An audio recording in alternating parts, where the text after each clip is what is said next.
बीते तमाम वर्षों में और विकास के एक नए युग की शुरुआत बीते कुछ वर्षों में हमने। All right, cutting across to the visuals that are just coming in. Prime Minister there having landed in Meghalaya. Very shortly he would be starting the roadshow that would be held. This of course in the run-up to the Meghalaya polls, all set to take place on the 27th of this month. Niranjan and Aniruddha of course continue to be with us from the location where Prime Minister would be holding the roadshow. Niranjan, over to you. Give us a sense as to what is happening. The reactions you are picking up from the location of the people who are very excited ahead of Prime Minister's roadshow. Well, yes, this is the roadshow that the Prime Minister has just begun. He's at the Central Library as we speak. So we'll stay with the live pictures. The Prime Minister in pole-bound Meghalaya today. He's going to travel to Tura after this. He's in Shillong right now, and here where we are, the stage is set for him to come and speak. He's expected here any time now. Maybe in the next 5 to 10 minutes, the Prime Minister should reach. The roadshow has begun, and security has been beefed up. Samiksha, ahead of his visit, it started at the Central Library. That's where the Prime Minister is right now. We're looking at the live pictures. It will end at the Police Bazaar. This is where we are right now, the Police Bazaar in the Central Point area, where he will address this public meeting in some time from now. And thousands of people are here. प्रधानमंत्री मोदी का ये काफिला और सड़क के दोनों ओर बड़ी संख्या में लोग मौजूद हैं। प्रधानमंत्री के इस्तकबाल के लिए फूलों की वर्षा कर रहे हैं। पारंपरिक वेशभूषा में लोग नजर आ रहे हैं शिलांग की इन सड़कों पर, और ये इसने खुद को तमाम विकास के साथ साथ अपनी संस्कृति को सहेज के रखा हुआ है, अपनी सभ्यता को सहेज के रखा हुआ है, और वो आज परिधानों के माध्यम से भी झलकती है। प्रधानमंत्री दोनों हाथ से सड़क के दोनों ओर मौजूद लोगों का अभिवादन स्वीकार करते हुए, लोगों में खुशी की लहर, लोग खुश हैं अपने बीच प्रधानमंत्री को पाकर, अपनी सभ्यता को सहेज के रखा हुआ है, और वो आज परिधानों के माध्यम से भी झलकती है। प्रधानमंत्री दोनों हाथ से सड़क के दोनों ओर मौजूद लोगों का अभिवादन स्वीकार करते हुए, लोगों में खुशी की लहर, लोग खुश हैं अपने बीच प्रधानमंत्री को पाकर, हाथ हिलाकर इस्तकबाल कर रहे हैं, मोबाइल में तस्वीरें कैद कर रहे हैं। ये उत्सुकता अपने आप में बहुत कुछ बयां करती है, और हमने देखा है कि तमाम मौकों पर प्रधानमंत्री जब कभी भी जनता से सीधे संवाद के लिए, सीधे जुड़ाव के लिए सड़क पर रोड शो करने के लिए जाते हैं, तो हजारों की संख्या में लोग निकल के आते हैं, लाखों की संख्या में लोग निकल के आते हैं और प्रधानमंत्री की एक झलक देखने के लिए। और आज ऐसी ही तस्वीरें हम एक बार फिर से शिलांग की सड़कों से देख रहे हैं, जहां पर बड़ी संख्या में लोग पहुंचे हुए हैं और मोदी के नारे भी साफ तौर से सुने जा सकते हैं। और ये अपने आप में बताता है कि प्रधानमंत्री को लेकर किस प्रकार से लोगों के अंदर उत्साह है, किस तरह से लोगों के अंदर स्वीकारता है, और कैसे इस उत्साह की वजह से लोग प्रधानमंत्री की एक झलक पाने के लिए शिलांग की सड़कों पर पहुंचे हुए हैं। और लोग काफी समय से इंतजार कर रहे हैं, खिली हुई धूप का एक बढ़िया बेहतर मौसम, और लोग हाथ हिलाकर प्रधानमंत्री का अभिवादन करते हुए। और निश्चित तौर से प्रधानमंत्री के इस काफिले में उनकी सुरक्षा के मद्देनजर तमाम प्रकार के इंतजामात भी होते हैं। कई बार सिग्नल ब्रेक भी इस सुरक्षा प्रोटोकॉल के चलते होते हैं, और शायद इसलिए भी वो तस्वीरें लगातार बेहतरी से कनेक्टिविटी नहीं होती, क्योंकि प्रधानमंत्री की सुरक्षा प्राथमिकता है बनस्पत उन तस्वीरों की लाइव स्ट्रीमिंग के। तो इस वजह से कई बार ये स्थिति भी आती है, लेकिन निश्चित तौर से ये तस्वीरें बहुत कुछ बयां करने के लिए काफी हैं कि हजारों की संख्या में लोग उमड़े हुए हैं प्रधानमंत्री मोदी को देखने के लिए। शिलांग की ये सड़कें और अपने आप में प्रधानमंत्री का धुआंधार प्रचार का आज का दिन, और ये 24 फरवरी का दिन, क्योंकि 27 को वोटिंग होनी है नागालैंड और मेघालय में। हमने देखा कि प्रधानमंत्री के आज के इस दौरे में दोनों ही राज्यों में जनता के साथ जुड़ाव, संवाद की बात है। और अब से कुछ देर पहले प्रधानमंत्री ने जब रैली की, इस बात को कहा कि कैसे पूर्वोत्तर उनके लिए अष्ट लक्ष्मी है, क्योंकि 8 राज्यों को अपने लक्ष्मी के स्वरूप के तौर पर उन्होंने परिभाषित किया, और ये कहा कि किस तरह से नॉर्थ ईस्ट बहुत महत्वपूर्ण रखता है पूरे भारत के लिए, दिल्ली के लिए। पूर्ववर्ती स्थितियां अलग थीं, एक अलग प्रकार की सरकारी व्यवस्थाएं होती थी, भ्रष्टाचार की बात होती थी, डिवाइड की बात होती थी, एक प्रकार का उग्रवाद दिखाई पड़ता था, अशांति का माहौल था। लेकिन बीते 8-9 वर्षों में स्थितियां बहुत बदल गई हैं, शांति स्थापना हुई है, तमाम पीस अकॉर्ड हुए हैं, उसके आधार पर शांति की एक स्थापना की गई है। और ये साफ तौर पे दिखाई पड़ता है कि शांति स्थापना के बाद में विकास की जो तमाम परियोजनाएं हैं वो समय पर पूरा होती नजर आ रही हैं। इस बात का जिक्र भी प्रधानमंत्री ने अब से कुछ देर पहले अपने भाषण में किया कि डिवाइड से डिवाइन की ओर, क्योंकि डिवाइन एक योजना है जिसके माध्यम से समय पे परियोजनाएं नॉर्थ ईस्ट में पूरी हो। वो कोशिश है, लोग फूल फेंक रहे हैं प्रधानमंत्री के ऊपर, ये लोगों के इस जुड़ाव प्यार को दिखाता है कि प्रधानमंत्री के प्रति उनका लगाव, और ये आवाज, जो तस्वीरें अपने आप में बहुत कुछ बयां करने के लिए काफी है। लोगों के अंदर की उत्सुकता, क्योंकि हिंदुस्तान के किसी भी राज्य में अगर प्रधानमंत्री जब जाते हैं तो उनके प्रति जो आकर्षण है लोगों का, उनके लिए जो स्वीकारता है लोगों की, वो कमोवेश एक जैसी ही नजर आती है। चाहे उत्तर भारत के राज्य हो, दक्षिण भारत के राज्य हो, पूर्वोत्तर के राज्य हो, पश्चिम भारत के राज्य हो या फिर पूर्वी भारत के राज्य हो, जहां कहीं भी प्रधानमंत्री का रोड शो हम इस प्रकार से देखते हैं तो निश्चित तौर से एक बहुत बड़ी संख्या में जनसैलाब लोगों का दिखाई पड़ता है। और वही जनसैलाब आज इस वक्त शिलांग की सड़कों पर साफ तौर पर देखने को मिल रहा है। प्रधानमंत्री भी तमाम उन लोगों से जो सड़क के किनारे मौजूद हैं उनकी एक झलक पाने के लिए उनसे सीधा एक तरीके से कनेक्ट करते हुए, हाथ हिलाकर उनका अभिवादन स्वीकार करते हुए, ये अपने आप में एक बड़ी बात होती है जब देश का मुखिया प्रधानमंत्री सीधे लोगों के साथ में जुड़ता है, संवाद करता है और उनके इस प्रकार के जो जेस्चर्स हैं वो अपने आप में बहुत कुछ बयां करते हैं, लोगों के साथ कनेक्ट करते हुए नजर आते हैं। शायद इसीलिए प्रधानमंत्री मोदी को देश के सर्वोच्च नेता के तौर पर और विश्व में एक बड़े वैश्विक नेता के तौर पर जो स्वीकारता मिलती है, उसके पीछे एक बड़ा कारण यही है कि वो जन जन के नेता के तौर पर खुद को जनता के साथ में जुड़े रखना चाहते हैं। और शायद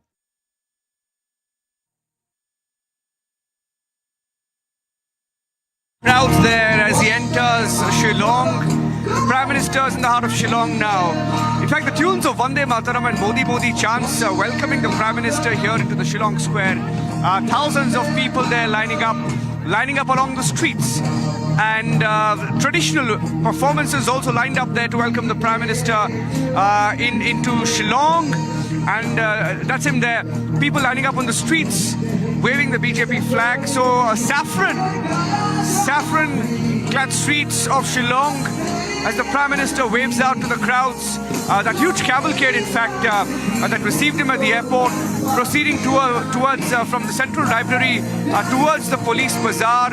As along the way, there are two primary themes that are welcoming the Prime Minister. One, music performances and rock bands you'll see there through the way, throughout this entire route. There have been several music performances specifically for the Prime Minister, to welcome the Prime Minister. And where we are right now, you will hear the tunes of Vande Mataram, welcoming the Prime Minister in this part of Shillong.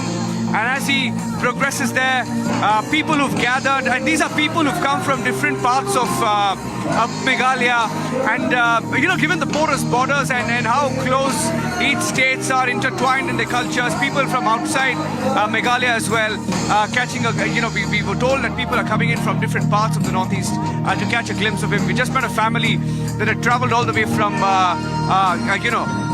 Meghalaya's Tura district, the Tura Garo regions, Jaintia Hills, and they're all here. Khasi region, from different regions, from different states. There are people from Mizoram and Tripura as well. So Shillong is one city which sees a lot of culture, intermingling of cultures, intermingling of people as well. And they're all here to catch a glimpse of him. And that's him there, the Prime Minister waving to the crowds. And he will be paying tributes to three leaders who've also laid down their lives in the freedom struggle. 3 freedom fighters from the state of Meghalaya. And then proceeding here at the central point. This is a meeting that the Prime Minister will address. And thousands of people have gathered here. And many of them BJP workers, BJP supporters here to greet the Prime Minister. In fact, he's just past the Central Library where my colleague Aniruddha is right now. This particular election, the BJP is fighting alone, and the Prime Minister doing the heavy lifting for them once again, like he has been in the different states.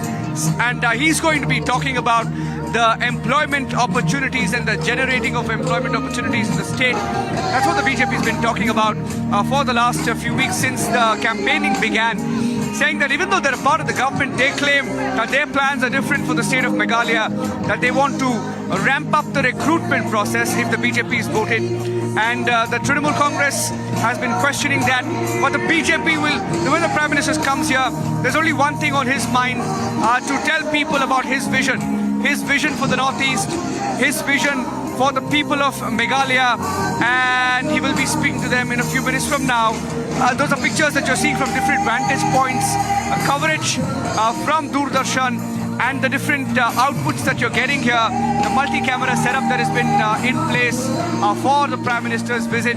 And the BJP leaders also gathering there on the other side of the road to welcome the Prime Minister as he arrives here, and to escort him up on stage. And thousands of BJP workers from across Meghalaya have also gathered here. This is a town square where we are, so the security has also been ramped up in this particular part, since it is mostly a market area, a small square.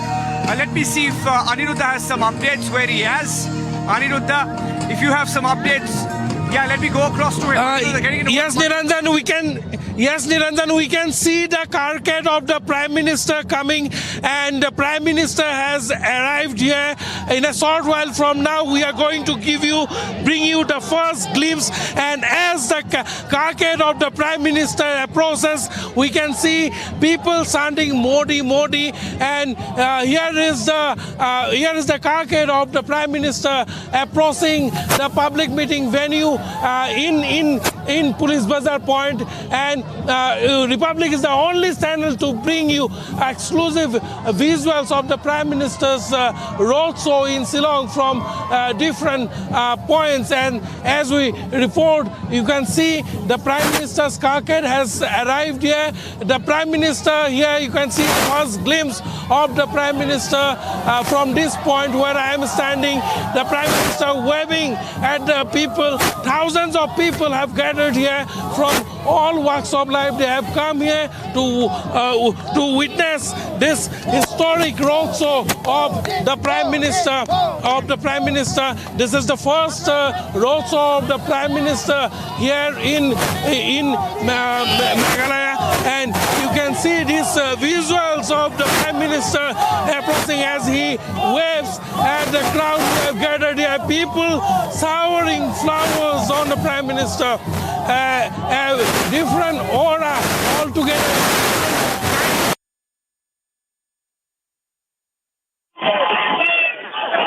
From here. Line there with Aniruddha. A lot of jammers. Also remember, there's a lot of jammers as the Prime Minister is passing. The cavalcade just arriving here, and look at that. Thousands of people trying to get every inch possible where they can stand on the footpaths, all barricaded, of course, to welcome him. And a lot of, the Prime Minister trying to greet his, waving out to as many people as possible there as he proceeds from the Central Library towards this particular area. Now, the entire election that the BJP is fighting in Meghalaya this time will be around the Prime Minister. In fact, he's doing the heavy lifting for them once again. There he is, just about to enter this main square, from where he will be going up on stage and speaking to the people who've gathered here in Shillong. This is a public meeting. The Prime Minister will be addressing a public meeting, very different in fact from the other rallies that the Prime Minister usually does, where he speaks to large crowds in grounds or at the venues. This one is different for the Prime Minister. Last minute checks being done as we speak. Last minute checks, security checks, dog squads in place. I can see that all of them are preparing for the Prime Minister to arrive any second now. He should be here. The SPG, the cavalcade with the Prime Minister moving along with the SPG, and as we speak, he's just proceeding towards our location. Security beefed up in Shillong. This is the roadshow that the Prime Minister is a part of, from Central Library ending at the Police Bazaar. Over 1,000 security personnel. The Meghalaya Police, Central Armed Police Forces deployed along this route, along with the SPG of the Prime Minister, who will also be, by the way, paying floral tributes to 3 freedom fighters of the state, namely Tirot Singh, Kiang Nangba, and Patogan Sangma. And special arrangements have been made for him. They've been preparing for him. You can see that the cultural performances are about to begin. Here, the Prime Minister is here. I think the cavalcade has arrived. There you have the Prime Minister.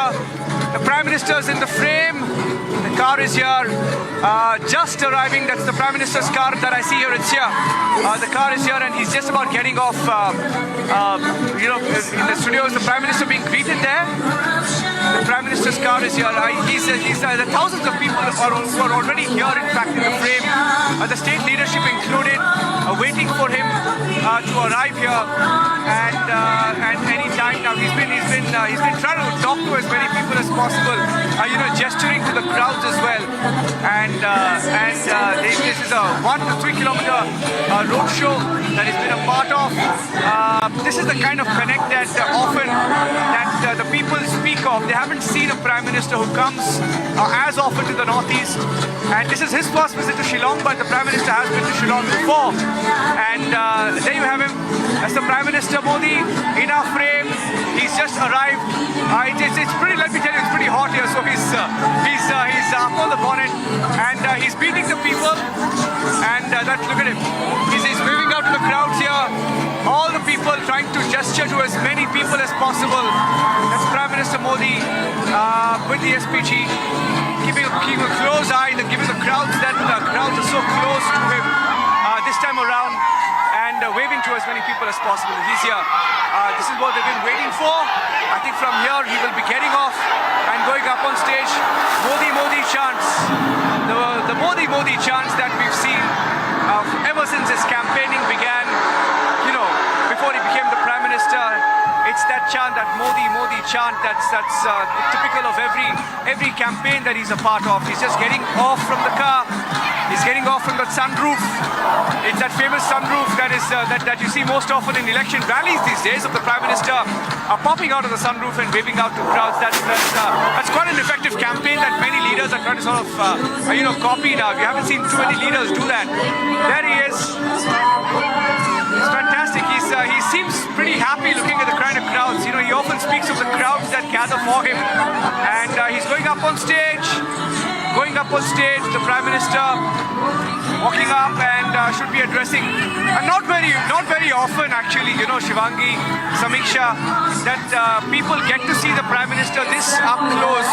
And this time, this is literally a square, like I was saying. People watching from their windows, people watching from the cafes over here, from the mall. There's a mall here.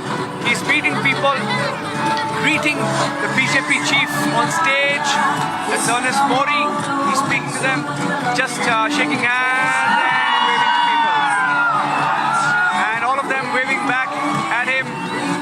This is as close as it gets for them. As close as it gets for them to see the Prime Minister in Shillong and to be a part of this BJP show. In fact, many leaders have come and gone. You've seen many leaders come and go.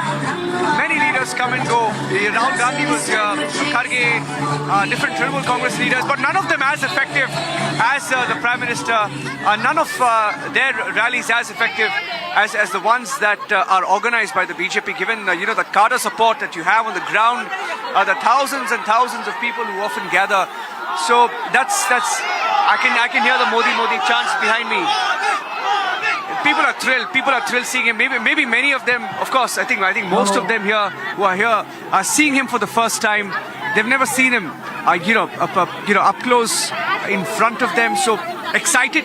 Many of them are excited, chanting Modi Modi. The Prime Minister is gesturing to them as well, trying to get in as many people as possible. In fact, he's gesturing to the crowds.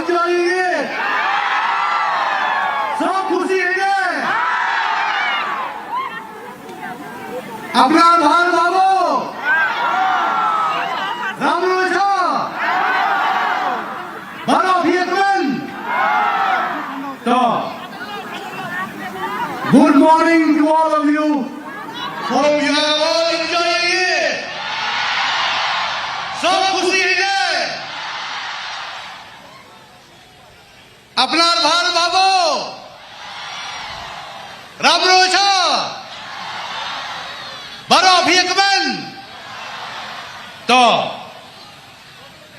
good morning to all of you for coming today in this large number. आप लोग को सब स्वागत कर रहा है, इतना बड़ा संख्या से आया आज ये मीटिंग के लिए. I'm deeply honored and privileged to welcome our Prime Minister Narendra Modi ji. Give a big round.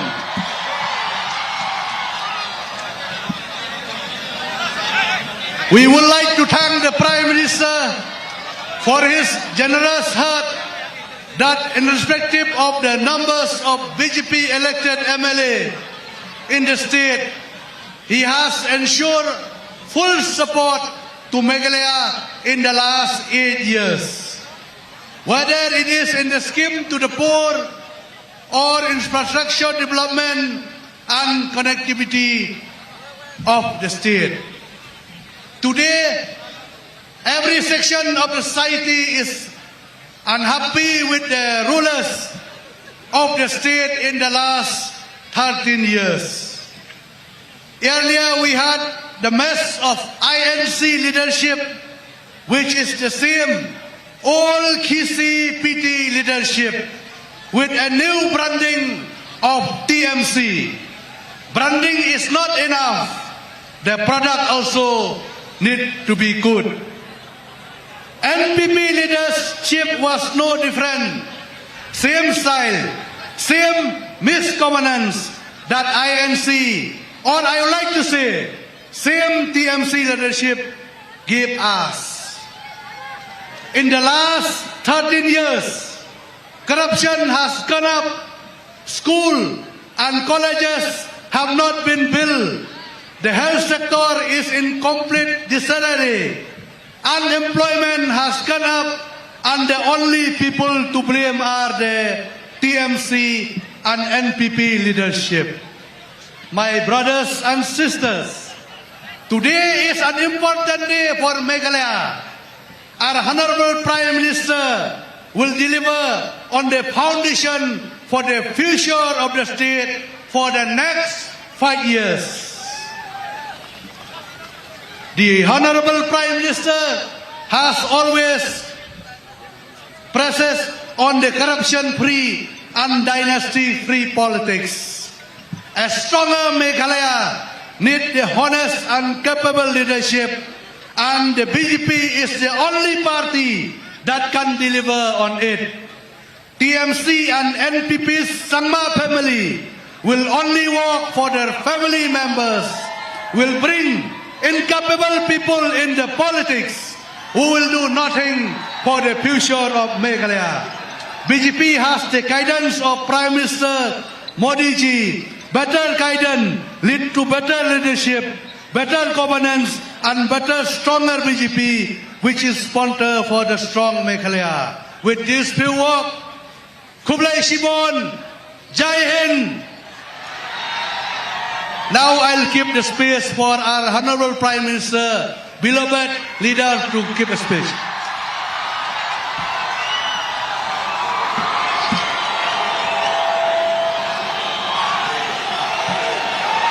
Bharat माता की, भारत माता की, भारत माता की. Hello Shillong. Hello Meghalaya. It is amazing to be here.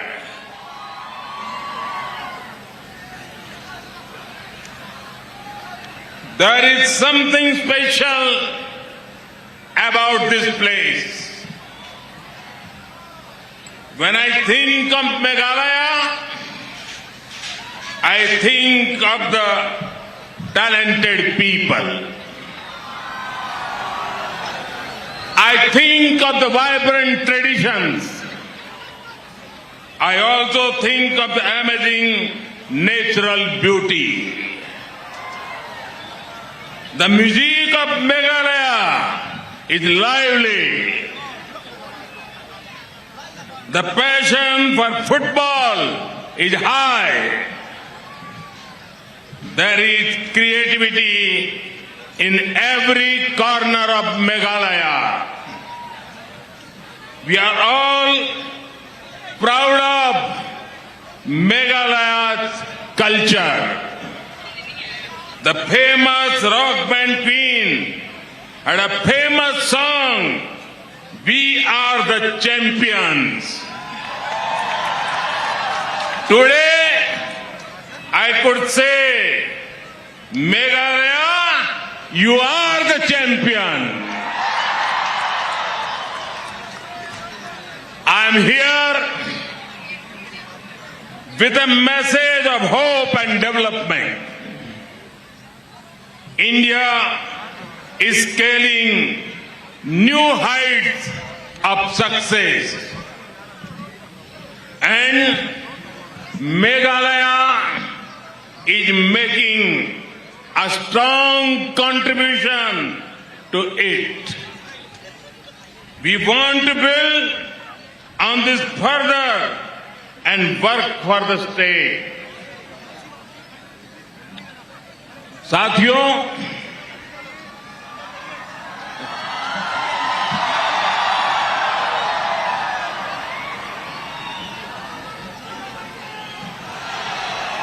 मुझे पहले भी कई बार आपके बीच आने का मौका मिला है, लेकिन आज जिस प्रकार से शानदार और जानदार ये रोड शो आपने किया है, मैं तो जा रहा था तुरा, लेकिन मुझे आज रुकना पड़ा आपके बीच में शिलोंग में। भाइयों बहनों, आपका ये प्यार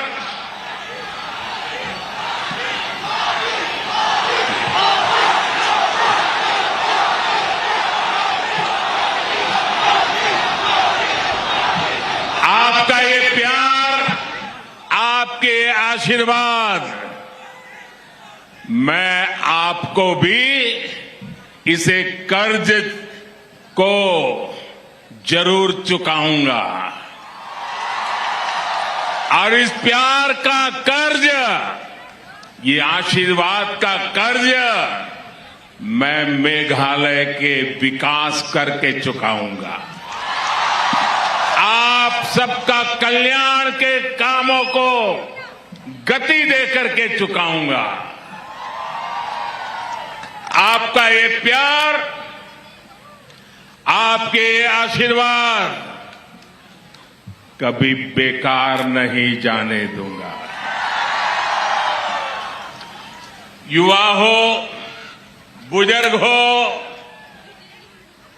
मैं देख रहा हूं इस बार यहां के रोड शो की गूंज, इसकी तस्वीरों ने देश के कोने कोने में आपका संदेश पहुंचा दिया है।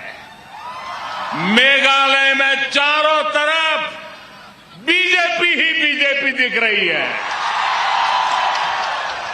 हिल्स हो या प्लेन, गांव हो या शहर, कमल खिलता हुआ नजर आ रहा है।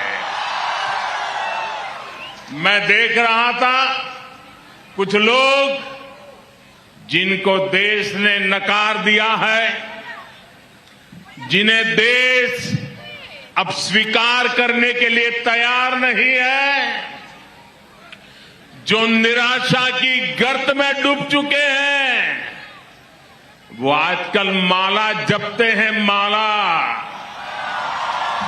और वो कह रहे हैं मोदी तेरी कब्र खुदेगी। ये निराशा के गर्त में डूबे लोग ये कह रहे हैं, माला जपते जपते कह रहे हैं मोदी तेरी कब्र खुदेगी। लेकिन देश कह रहा है, हिंदुस्तान की आवाज कह रही है, हिंदुस्तान का हर कोना कह रहा है, मोदी तेरा कमल खिलेगा, मोदी तेरा कमल खिलेगा। देश की जनता इस प्रकार की विकृत सोच वाले, विकृत भाषा बोलने वाले लोगों को करारा जवाब देगी, मेघालय और नागालैंड में भी देने वाली। भाइयों बहनों, युवा हो या बुजुर्ग, महिला हो या पुरुष, व्यापारी हो या फिर सरकारी कर्मचारी, किसान हो या फिर मजदूर, सभी एक सुर में कह रहे हैं मेघालय मांगे बीजेपी सरकार, मेघालय मांगे, मेघालय मांगे, मेघालय मांगे। भाई और बहनों, भाजपा के समर्थन में ये जो सेंटीमेंट पूरे मेघालय में दिख रहा है, पूरे नॉर्थ ईस्ट में दिख रहा है, उसके अनेक कारण हैं। लंबे समय तक मेघालय सहित उस पूरे रीजन को कुछ लोगों ने अपने परिवारों की, अपने स्वार्थ की पॉलिटिक्स के लिए प्रयोग किया है। ये परिवारवाद जाना चाहिए कि नहीं जाना चाहिए? मेघालय को परिवारवाद से मुक्ति मिलनी चाहिए कि नहीं मिलनी चाहिए? इन लोगों ने नॉर्थ ईस्ट के हर स्टेट को, जैसे हम पैसों की जरूरत पड़े और एटीएम से पैसे निकालते हैं ना, ये दिल्ली में ऐसी ऐसी पॉलिटिकल पार्टियां रही हैं, यहां मेघालय में भी ऐसी ऐसी पॉलिटिकल पार्टियों ने काम किया है। उन्होंने पूरे मेघालय को एटीएम बना दिया है, रुपये मार लेते हैं, अपने जेब पर देते हैं।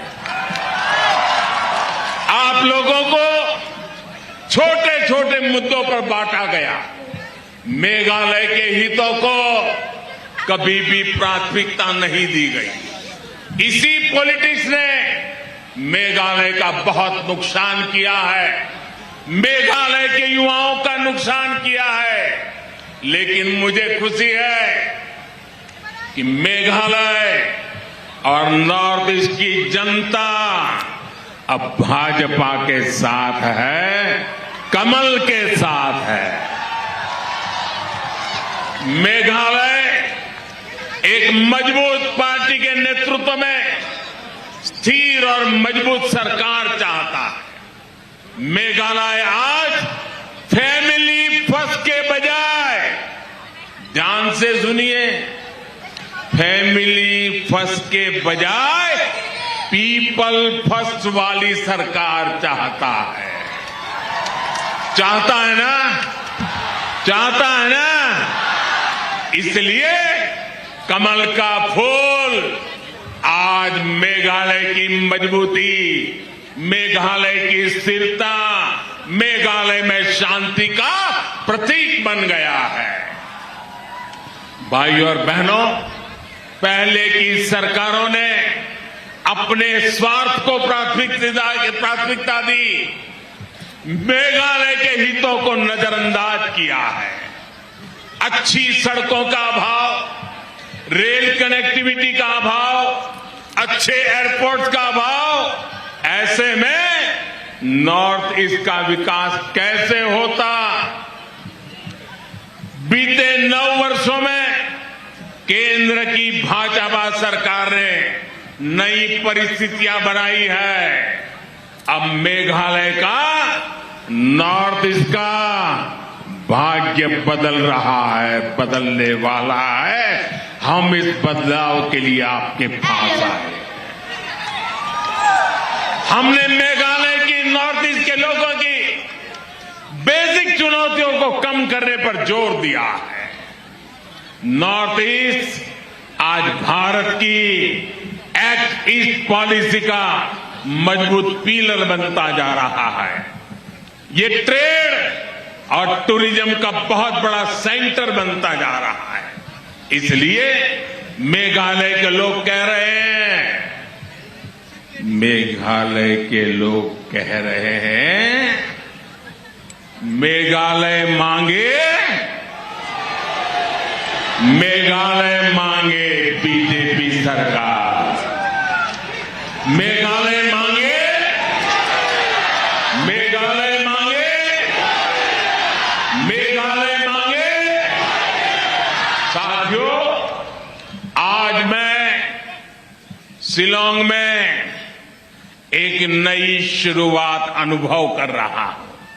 पूरे रास्ते पर मैंने देखा है, मेघालय में बीजेपी की सरकार होगी तो दिल्ली से मुझे आपकी सेवा करने में और आसानी हो जाएगी।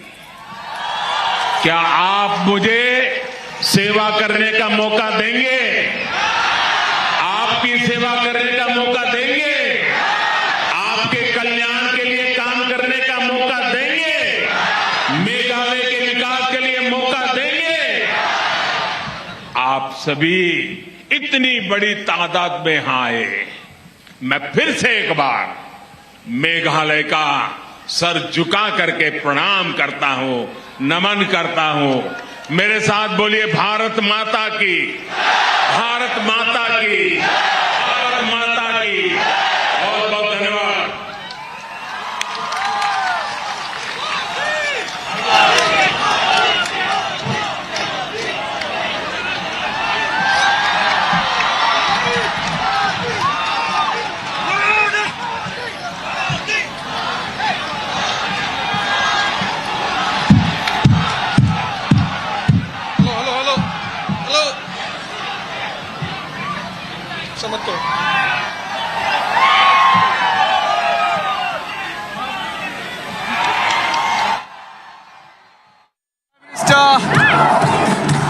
Yeah, he's just leaving the stage, and the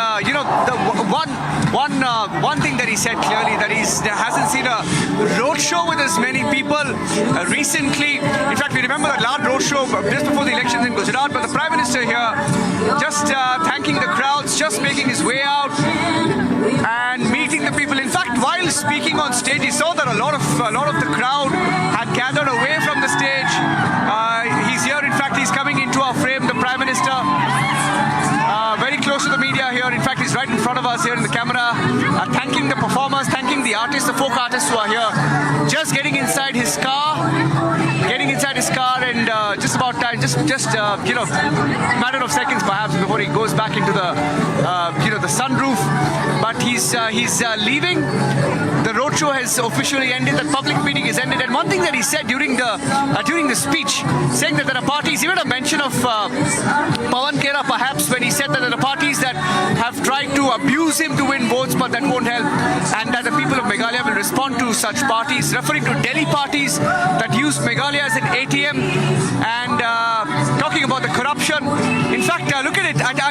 I'm not so sure whether they were expecting this, anticipated this, but the crowds right next to the Prime Minister's SUV, which is making its way, that's his Range Rover, the crowds right next to it, perhaps for security reasons, the crowds, the SPG and the security are trying to move the Prime Minister away from this area, but he decided to call the crowds close to the stage as possible, and there's been a successful roadshow for them with the large crowds that have gathered here, thousands and thousands of them, and looks like the roadshow continues for him. This is completely impromptu, was not on the plan, but he's decided to just wave and continue the roadshow perhaps to as far as he can go, and wave to all those people who've gathered along this route. So with that, it comes to an end. The roadshow has come to an end.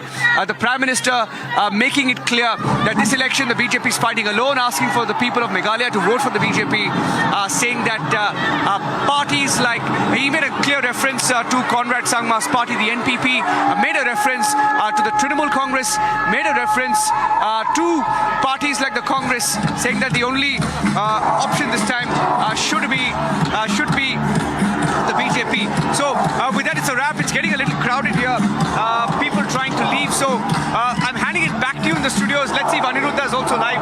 We'll hand it back to you. The Prime Minister's convoy there just leaving, and the people dispersing from here. Elections in Meghalaya on the 27th of March. Results on the 27th of February, and the results on the 2nd of March. We're handing it back to you for now. We'll be getting to the latest from all the three election-bound states of Meghalaya, Nagaland and Tripura. The Prime Minister's roadshow has ended, perhaps headed to Tura now, kept his speech short but a very powerful from the crowds here. Back to you for now. We'll keep you posted with all the updates from here in Meghalaya. Back to you for now. Right, Niranjan is getting us top updates here after that big address of the Prime Minister in Shillong. We are getting top updates and we have the biggest coverage coming in from Shillong right now, where the Prime Minister addressed a public gathering in Shillong and he made a couple of very important points there, where he said that Meghalaya is making a strong contribution to India's growth.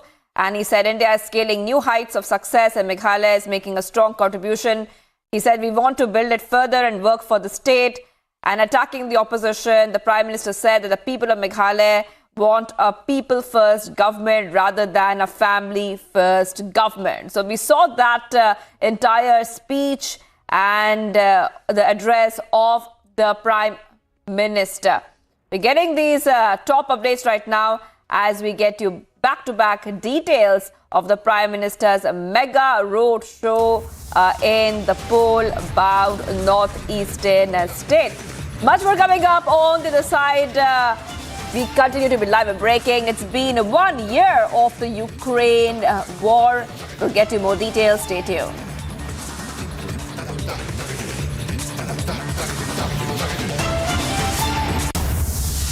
The Amritpal's case, and even after seizing the Ajnala police station, now the court has ordered to release Lovepreet Singh alias Tufan Singh, a close aide of Amritpal Singh, from jail in the kidnapping case. And by the evening he'll be out, and Amritpal and his group celebrating this victory in a huge manner. But watch this entire story after a short break. Stay tuned.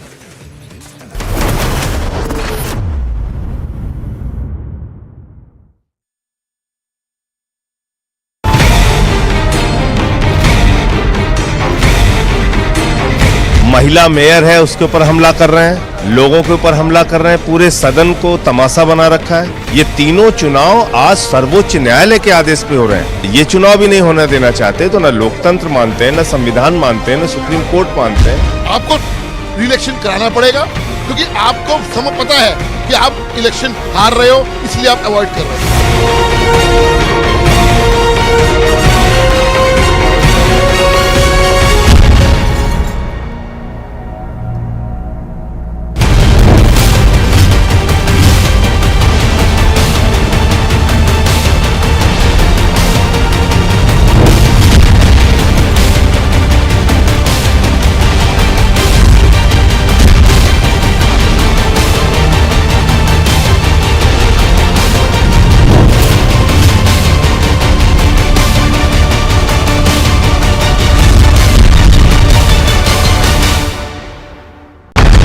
He told you he's a threat to internal security. Why to brandish weapon? Why it's the need of weapon when you are claiming that it's a peaceful procession which you will be carrying out? No peace can be established without weapons. Why don't governments and the state and everybody, army, they just dismiss all the armies, all the weapons, dispose everything, and then ask us why do we have weapons?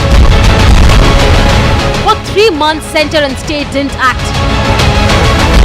Now Khalistani Amritpal is on a rampage. Anarchy in Punjab, story broken on Republic.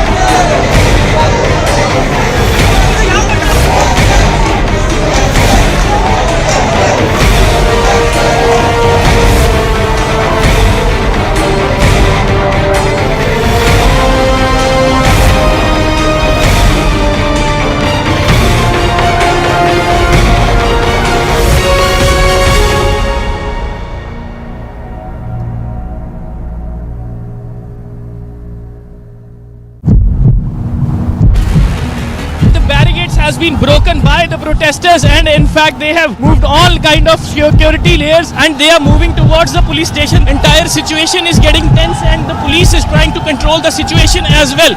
लाठी charge हो चुका है यहाँ पे। यहाँ तस्वीर बहुत बदतर हो चुकी है, जो पत्थर है चलाने शुरू कर दिए और इन लोगों ने पुलिस स्टेशन के अंदर तक जो है वो धाबा बोल दिया है, क्योंकि इनका कहना ये था कि जो अमृतपाल सिंह के खिलाफ FIR दर्ज हुई है उसमें जो लोग गिरफ्तार हुए हैं उनको छुड़वाया जाए। Soros, the allegedly evil Soros, has given a lot of money to a lot of people in the Indian news and especially the Indian digital news ecosystem. These people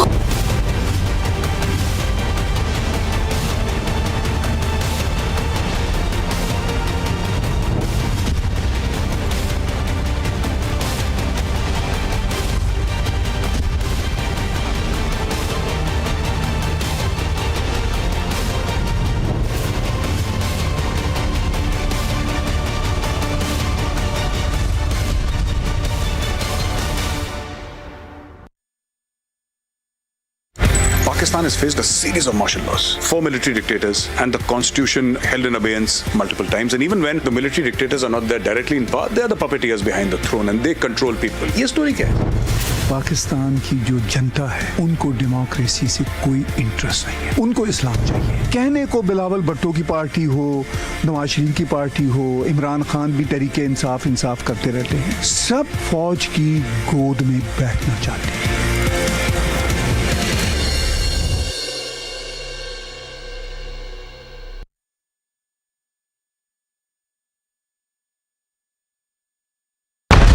He told you he's a threat to internal security. Why to brandish weapon? Why it's the need of weapon when you are claiming that it's a peaceful procession which you will be carrying out? No peace can be established without weapons. Why don't governments and the state and everybody, army, they just dismiss all the armies, all the weapons, dispose everything, and then ask us why do we have weapons? For 3 months, center and state didn't act. Now Khalistani Amritpal is on a rampage. Anarchy in Punjab, story broken on Republic.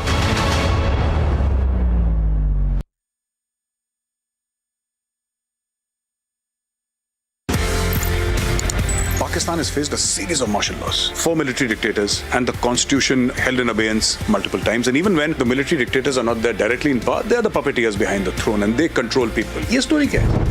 Pakistan की जो जनता है उनको democracy से कोई interest नहीं है, उनको इस्लाम चाहिए। कहने को बिलावल भुट्टो की पार्टी हो, नवाज शरीफ की पार्टी हो, इमरान खान भी तरीके इंसाफ करते रहते हैं, सब फौज की गोद में बैठना चाहते हैं।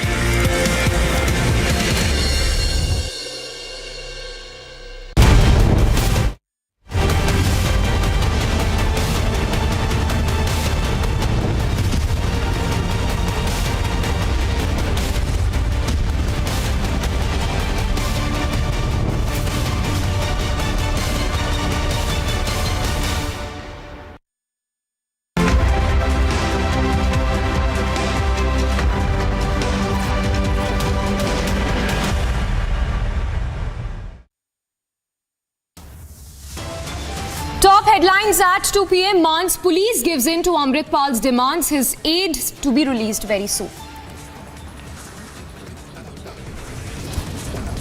I'm not agree to the definition of India, modern India. All I'm saying, everybody has right to self-determine. If I say Punjab is a separate country, I have right to do it. Republic confronts Khalistan supporter Amritpal Singh as he continues his Khalistan rant.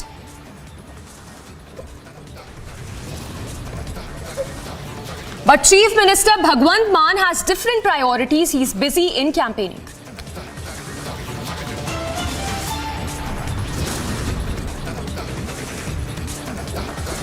Prime Minister Narendra Modi holds mega campaign in Shillong, Meghalaya. Sukesh Chandrasekhar now claims he paid more than 60 lakhs to the jail officials. Russian forces ramp up attack as Ukraine war enters its second year now.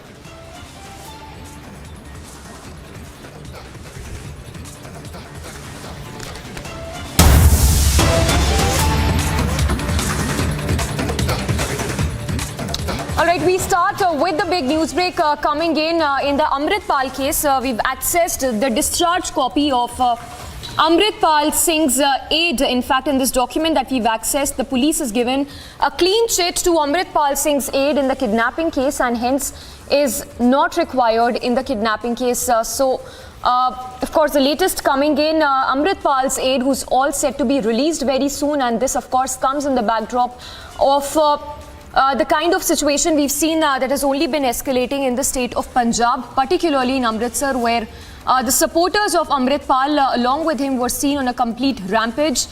In the latest, we understand that Amritpal Singh's aide, Tufan, is set to be released by the Punjab police in just a short while. So the Punjab police having given a clean chit to Amritpal Singh's aide.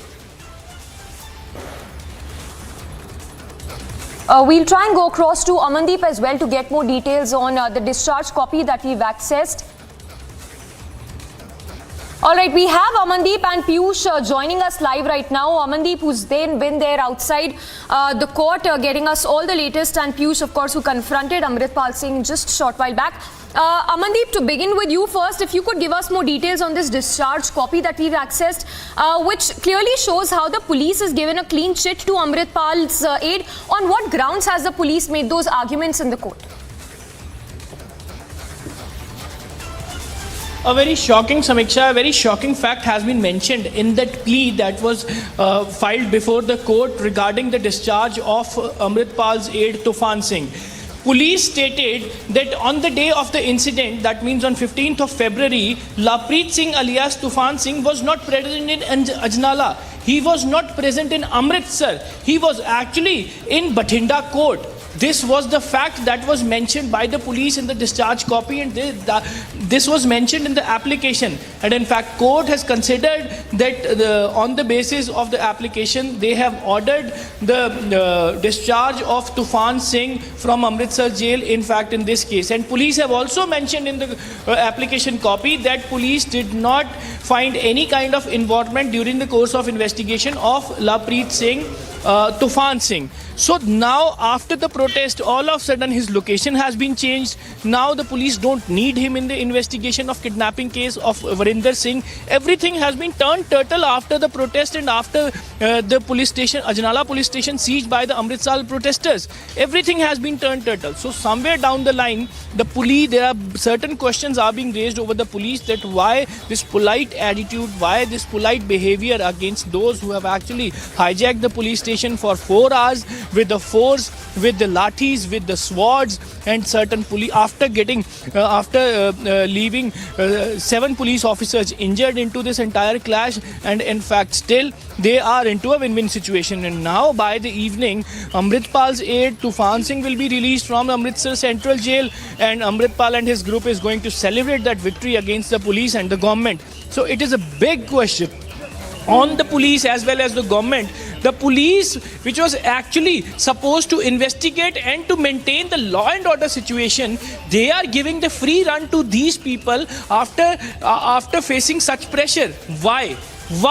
And in fact, this is how they are going to maintain the law and order situation in the border state of Punjab, which shares almost 600 kilometers of the border with Pakistan, which actually is facing certain kind of painful cuts from the hardliners, from the radicals. Certain kind of organizations are working here in Punjab to break down the law and order, and even the Pakistan is attempting to create the unrest in Punjab. This is how the police is going to deal with them. But in the discharge application, it's a very shocking and a very surprising facts mentioned by the police about Tufan Singh, that why he was released just because he's not present in the spot. If he was not present in the spot, why not before this entire episode police learnt in their investigation? Why not? A big question here, Samiksha. Well, that's right, Amandeep. Stay with us. And as you know, what's even more shocking is that while questions are being raised on the law and order situation, there's not a word that has come in from the Punjab Chief Minister till now. But stay with us, Piyush Ori, who's also been reporting since yesterday on this. Piyush, you confronted confronted the Khalistan supporter Amritpal just a short while back, where he again made that call for secession, calling for Khalistan. Once again, take us through what exactly did Amritpal Singh had to say to you when you tried to confront him. Well, yes, Amisha, what I can say is that you can continue to be brazen when you see.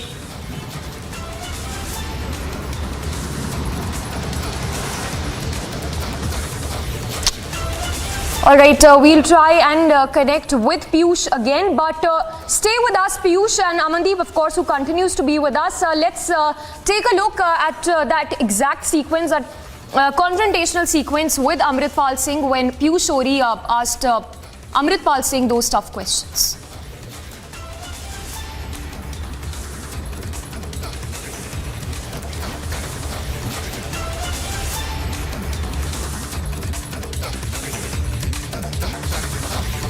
Why are these slogans being chanted? Is this again a victory march which you are trying to project? No, I'm going to Gurdwara Sahib. This is a Sangat. I didn't invite the Sangat. Wherever I go, Sangat comes. In the respect of Guru Granth Sahib Ji. Okay. I again want to ask you, sir. I know. There are a lot of enthusiasm over here. But मैं आपसे फिर से पूछना चाहता हूँ, sir, कि आप भारत की परिभाषा से मतलब सहमत हैं? आपसे There was no Bharat. There was no India before 1947. It's a union of states. We must respect the unions. We must respect the states. Otherwise, you know what we say, we don't respect diversity, we lose everything. So I'm not agree to the definition of India, modern India. All I'm saying, everybody has right to self-determine. If I say Punjab is a separate country, I have right to do it. Sir, I want to ask you a very simple question, sir. Yeah. You are very proud of your Sikh identity, right? You are very proud of your Sikh. Calm down, brother. Yeah. Calm down. Yeah, you're very proud of your Sikh identity, sir. Calm down. But sir, in that way, sir, even the Sikhs have, sacrificed their life for the nation. They have sacrificed their life for Mother India. What do you say about that? They sacrificed their lives and they got what in the return? 1984 genocide. They got Punjab separated in 3 parts. They got their water looted. So what we have to understand, there are many things you don't know because you don't live in Punjab. Punjab have a different phenomena. Punjab have a different energy. So Punjab is a totally different phenomena. If you sitting outside, you don't understand here. You are here.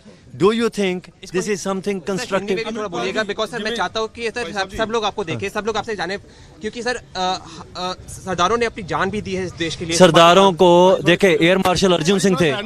Air marshal Arjun Singh जो थे 1984 में उनके घर पे भीड़ गई और उनको मारने की कोशिश की और उनके हाथ से पुलिस ने जाके हथियार उनके हाथ से छीन लिए.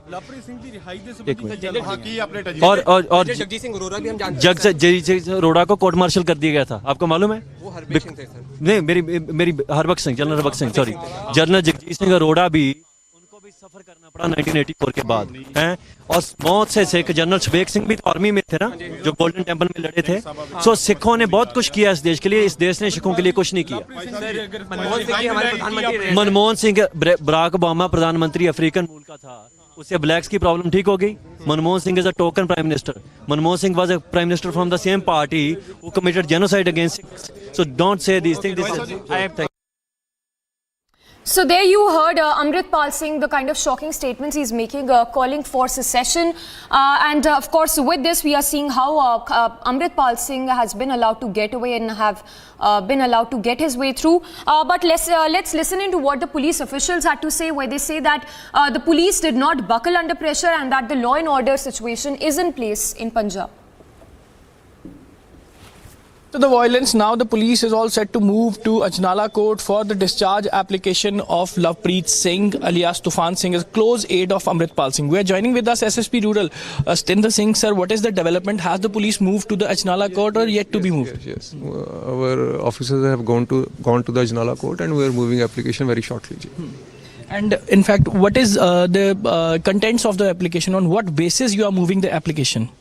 The contents of the application, we are moving this application on basis what the evidence they have given us yesterday.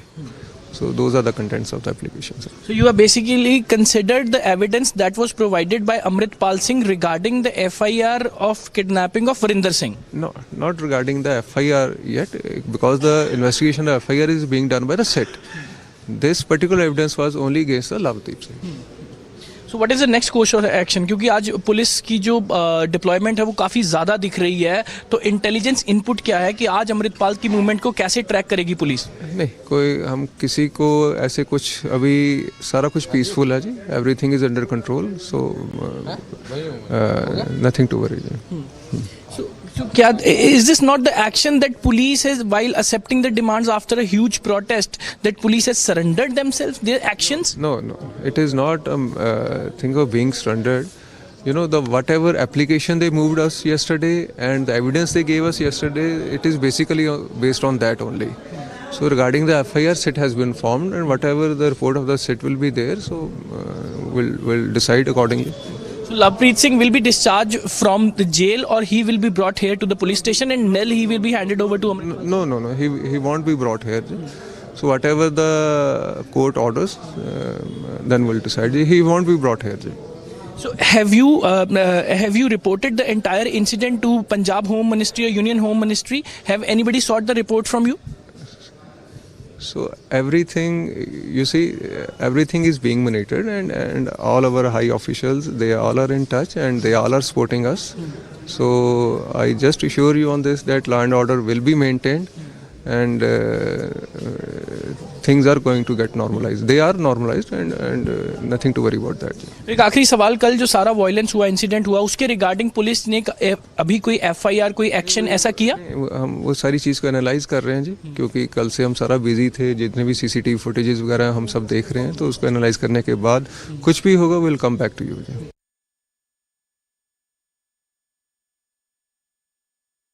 Continue to be with us. Samandeep, that was a very pointed question that you asked the SSP also as to the kind of action they've initiated against Amritpal and his supporters about yesterday's incident. Why is it that no FIR has been registered? It's been more than 20 hours since that incident happened, where we saw Amritpal Singh along with his supporters on a complete rampage in Amritsar.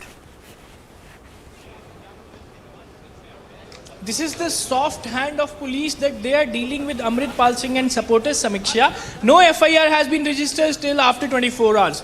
Yesterday, till now, the entire police station was under the control of Amritpal Singh as his supporters. And where I am standing right now, this was the place where the entire violence take place, and you can see the heavy deployment of the police as well now, just because after that incident, a huge police deployment has been done inside the police station as well as outside the police station.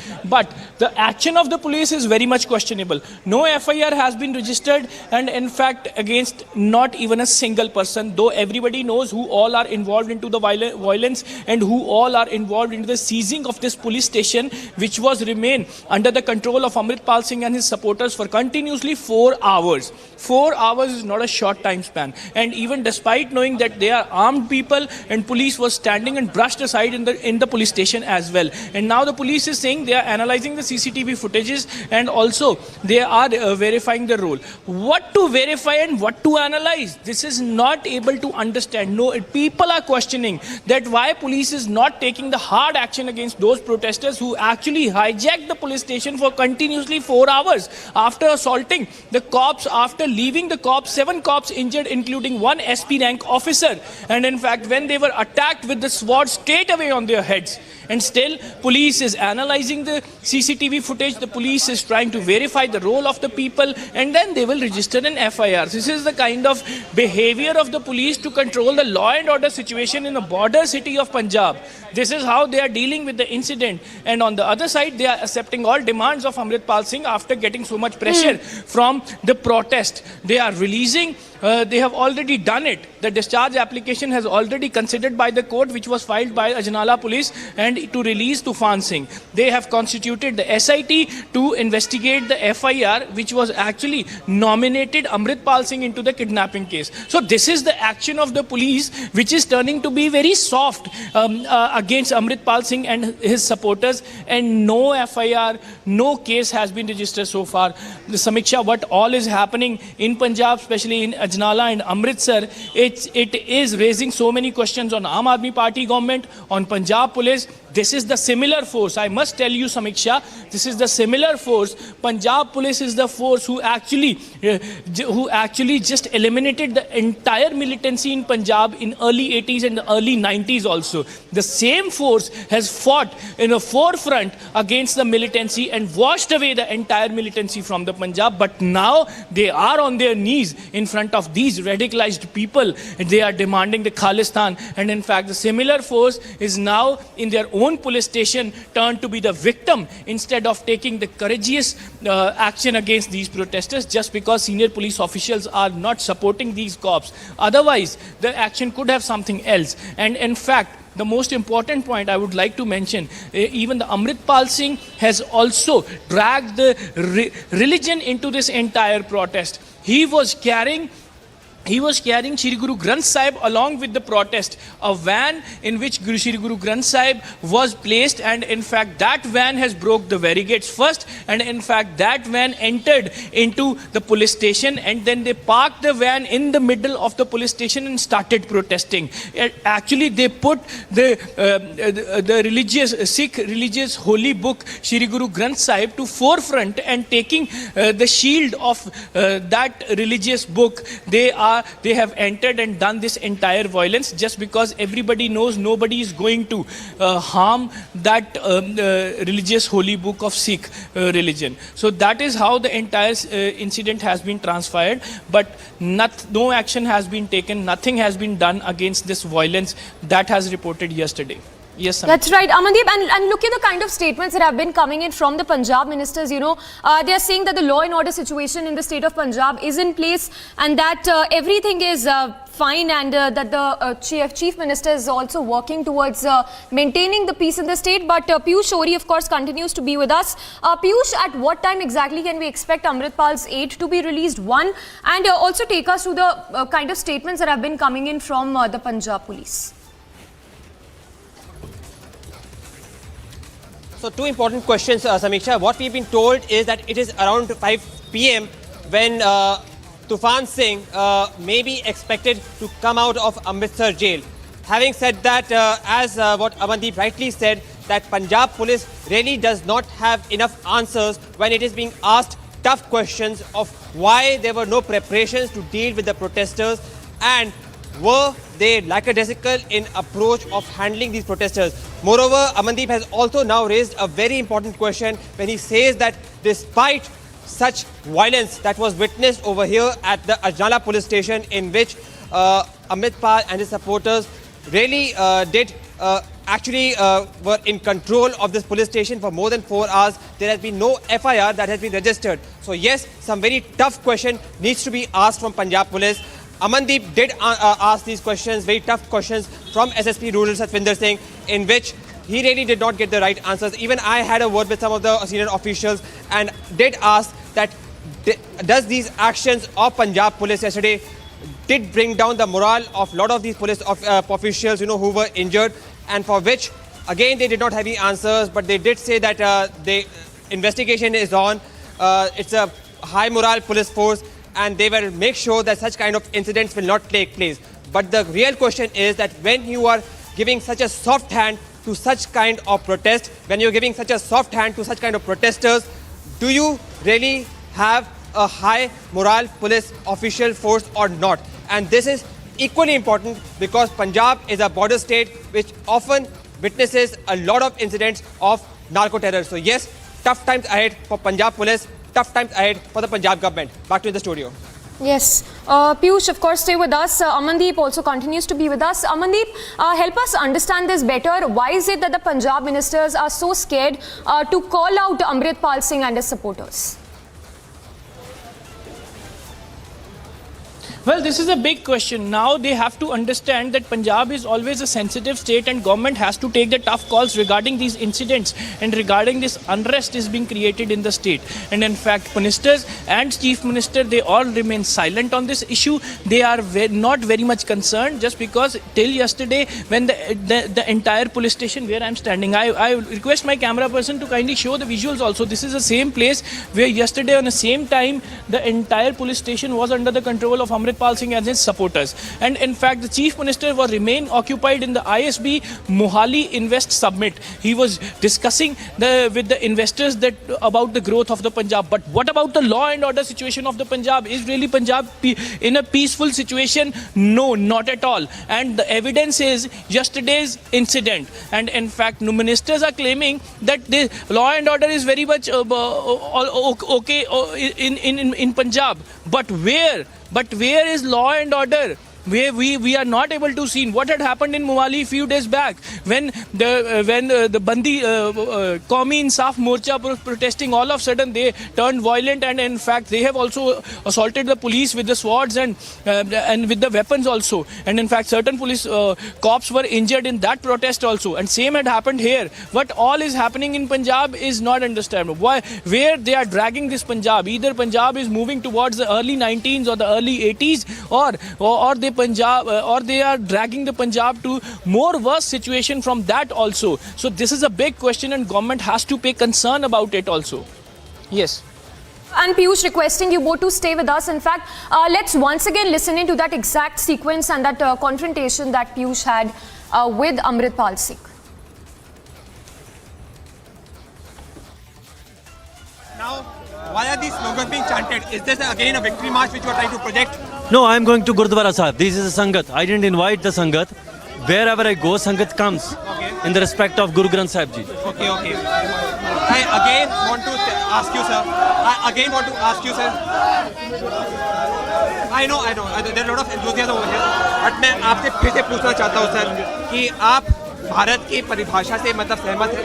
आपसे There was no Bharat, there was no India before 1947. It's a union of states.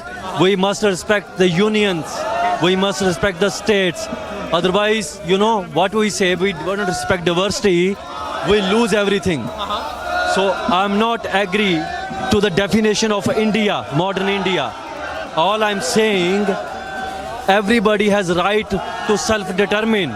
If I say Punjab is a separate country, I have right to do it. Sir, I want to ask you a very simple question, sir. Yeah. You are very proud of your Sikh identity, right? You are very proud of your Sikh. Calm down, brother. Yeah. Calm down. Yeah, you're very proud of your Sikh identity, sir. Calm down. But sir, in that way, sir, even the Sikhs have, sacrificed their life for the nation. They have sacrificed their life for Mother India. They sacrificed the lives, and they got what in the return? 1984 genocide. They got Punjab separated in 3 parts. They got their water looted. So, what we have to understand, there are many things you don't know because you don't live in Punjab. Punjab have a different phenomena. Punjab have a different energy. So Punjab is a totally different phenomena. If you sitting outside, you don't understand here. You are here. Do you think this is something constructive? थोड़ा बोलिएगा because sir मैं चाहता हूँ कि sir सब लोग आपको देखें, सब लोग आपसे जाने, क्योंकि सर सरदारों ने अपनी जान भी दी है इस देश के लिए. सरदारों को देखे, एयर मार्शल अर्जुन सिंह थे. एयर मार्शल अर्जुन सिंह जो थे 1984 में उनके घर पे भीड़ गई और उनको मारने की कोशिश की, और उनके हाथ से पुलिस ने जाके हथियार उनके हाथ से छीन लिए. और जगजीत सिंह अरोड़ा को कोर्ट मार्शल कर दिया गया था, आपको मालूम है? नहीं, मेरी Harbakhsh Singh, general Harbakhsh Singh, sorry, general Jagjit Singh Arora भी 1984 के बाद हैं. और मौत से सिख जनरल शबेक सिंह भी आर्मी में थे ना, जो गोल्डन टेम्पल में लड़े थे. सो सिखों ने बहुत कुछ किया इस देश के लिए, इस देश ने सिखों के लिए कुछ नहीं किया. मनमोहन सिंह, बराक ओबामा प्रधानमंत्री अफ्रीकन मूल का था, उससे ब्लैक्स की प्रॉब्लम ठीक हो गई. Manmohan Singh is a token prime minister. Manmohan Singh was a prime minister from the same party who committed genocide against. So don't say these things. All right, we slip into a very short break for now, but top stories and news breaks to continue on the other side of the break as well. Prime Minister Narendra Modi holds mega campaign in Shillong, Meghalaya. Russian forces ramp up attack as Ukraine war enters its second year now.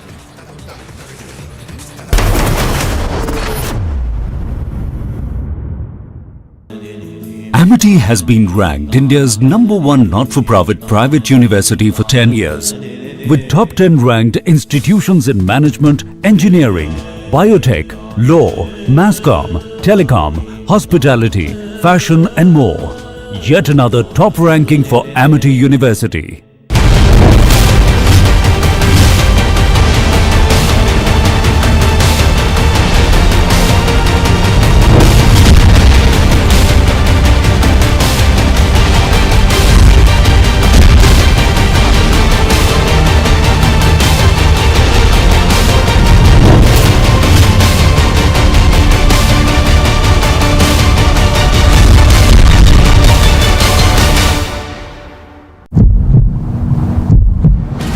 घुसने की कोशिश कर रहे हैं। तस्वीरों में आप देख सकते हैं ये अमृतपाल के सारे सपोर्टर्स हैं, पुलिस स्टेशन के अंदर घुसने की कोशिश कर रहे हैं। तस्वीरें देखिए, ये लाठीचार्ज हो चुका है यहाँ पे तस्वीर बहुत बदतर हो चुकी है। कृष्णा, इन्होंने पत्थर चलाने शुरू कर दिए हैं, पुलिस स्टेशन के अंदर घुस गए ये लोग।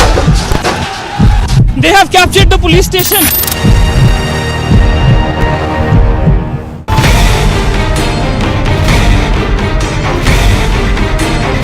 महिला मेयर है उसके ऊपर हमला कर रहे हैं, लोगों के ऊपर हमला कर रहे हैं, पूरे सदन को तमाशा बना रखा है। ये तीनों चुनाव आज सर्वोच्च न्यायालय के आदेश पे हो रहे हैं। ये चुनाव भी नहीं होने देना चाहते, तो ना लोकतंत्र मानते हैं, ना संविधान मानते हैं, ना सुप्रीम कोर्ट मानते हैं। आपको रिइलेक्शन कराना पड़ेगा, क्योंकि आपको समय पता है कि आप इलेक्शन हार रहे हो, इसलिए आप अवॉइड कर रहे हो।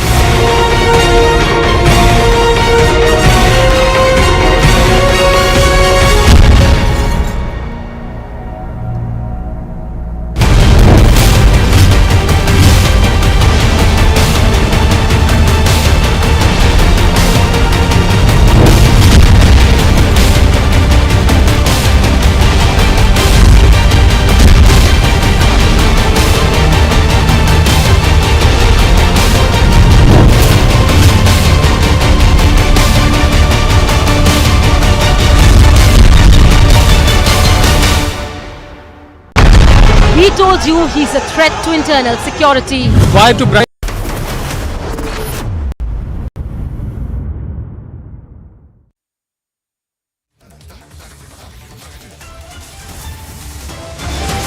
Top headlines at 2:30. Man's police gives in to Amritpal's demands. His aid set to be released soon. I'm not agree to the definition of India, modern India. All I'm saying, everybody has right to self-determine. If I say Punjab is a separate country, I have right to do it. Republic confronts Khalistan supporter Amritpal Singh as he continues his Khalistan rant. But Chief Minister Bhagwant Mann has different priorities. He's busy in campaigning.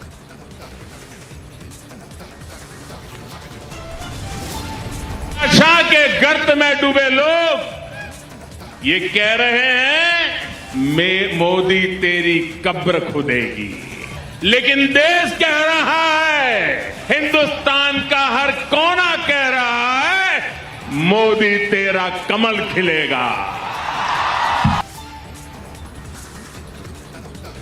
Prime Minister takes on Vadra Congress abuse, pitches Kamal Khilega in response to Congress Kabar Khudegi slogans. Sukesh Chandrasekhar now claims he paid more than 60 lakhs to jail officials.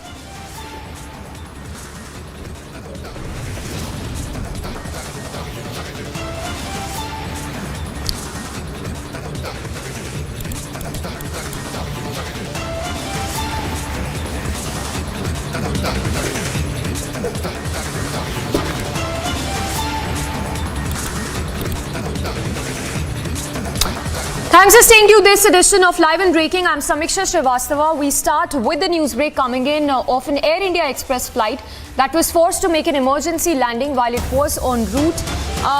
We're given to understand that the flight was diverted due to suspected tail strike while taking off from Kozhikode Airport.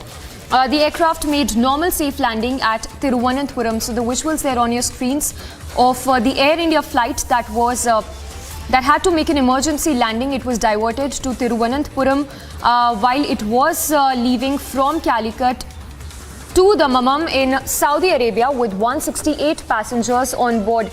So a flight that was en route to Saudi Arabia was diverted to Thiruvananthapuram following a technical snag that was reported. The aircraft made normal safe landing in Thiruvananthapuram.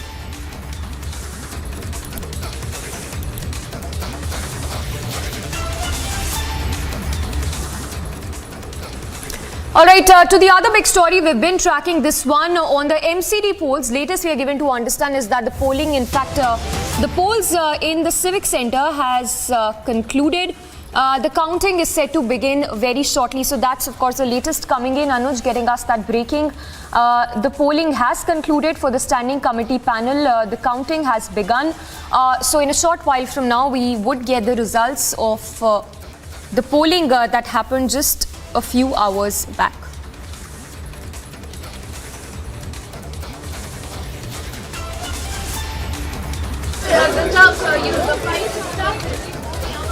Anuj is joining us live. Anuj, if you can give us more details on the counting, which we understand would begin very shortly for the Standing Committee panel members. Well, exactly, Samiksha. This is going to be after 10 minutes now. The polling has already completed. The voting has already completed. And at this point in time, let me give you a sense from the House also. Behind me is a 10-minute break, what is going on. And the councillors are having their lunch. So if we talk about the votes, then let me tell you, this is 242 members who have voted, 242 councillors who have voted for this. And 8 were absent. That is something what has been stated. Nobody is allowed to go outside at this point in time. Let me give you the sense, let me give you the visuals from there. So what we have been told, what has been announced by Mayor from the chair is that no one is allowed to go outside.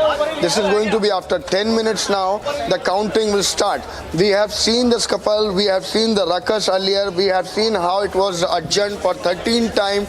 That night when the whole drama was witnessed, when this was uproar in the House, finally it began today from the scratch. It again started from 1 and finally the voting is over, and let me tell you, 242 votes has been casted out of 250 and 8 were absent. That's something what has been declared and announced by the mayor herself.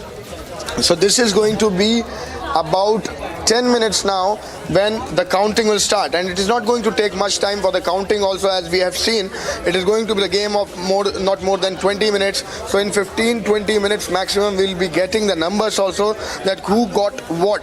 On the other hand, let me tell you, if we talk about the numbers now, this is 106 with BJP.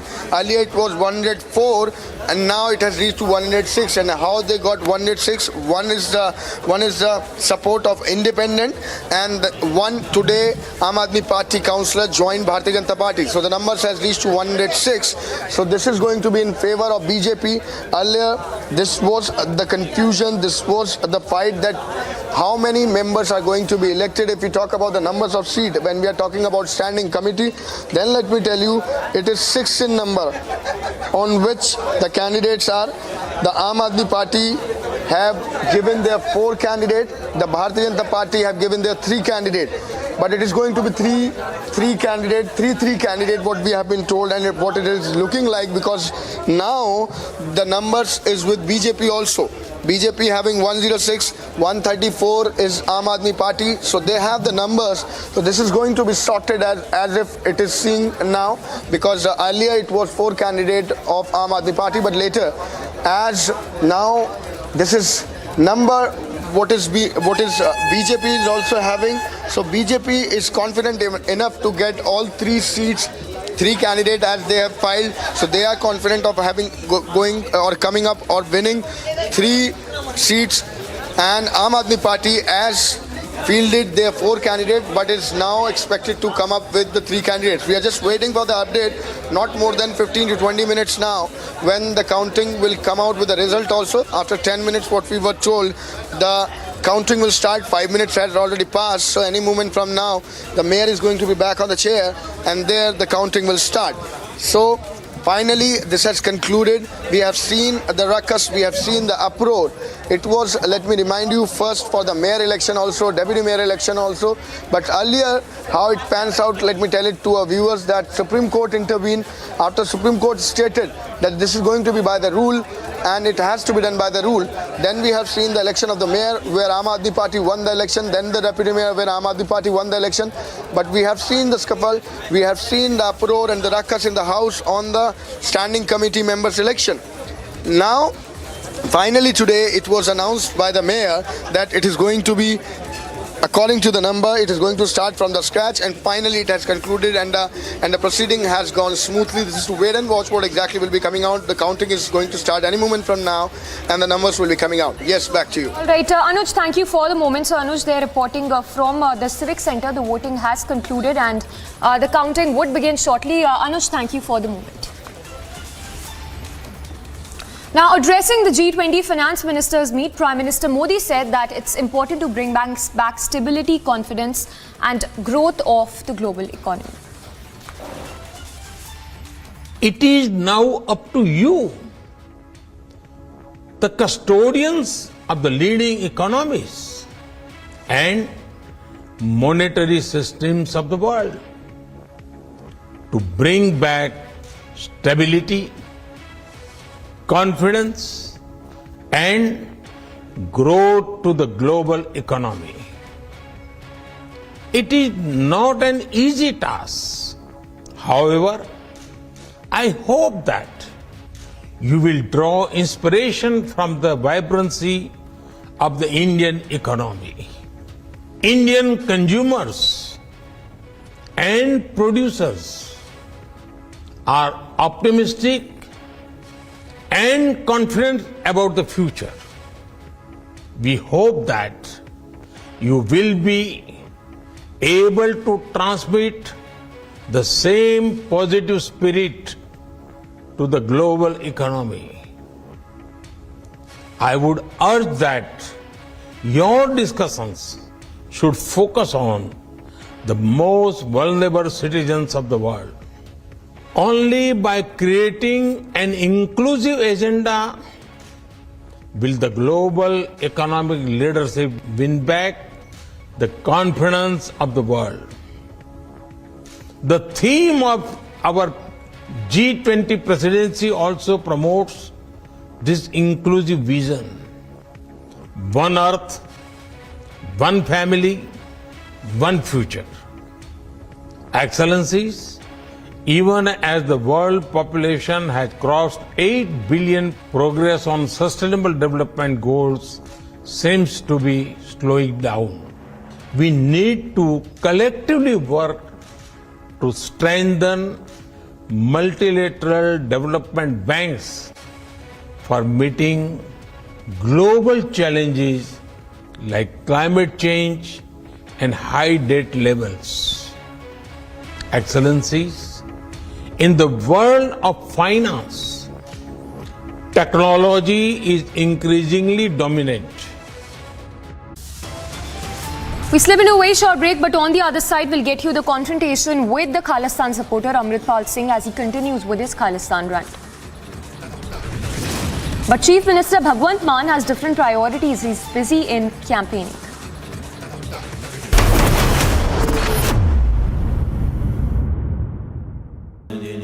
Amity has been ranked India's #1 not-for-profit private university for 10 years, with top 10 ranked institutions in management, engineering, biotech, law, masscom, telecom, hospitality, fashion and more. Yet another top ranking for Amity University.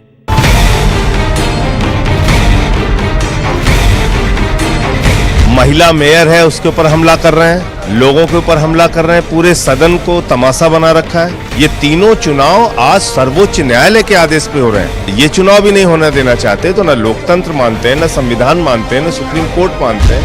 आपको रिइलेक्शन कराना पड़ेगा, क्योंकि आपको समय पता है कि आप इलेक्शन हार रहे हो, इसलिए आप अवॉइड कर रहे हो।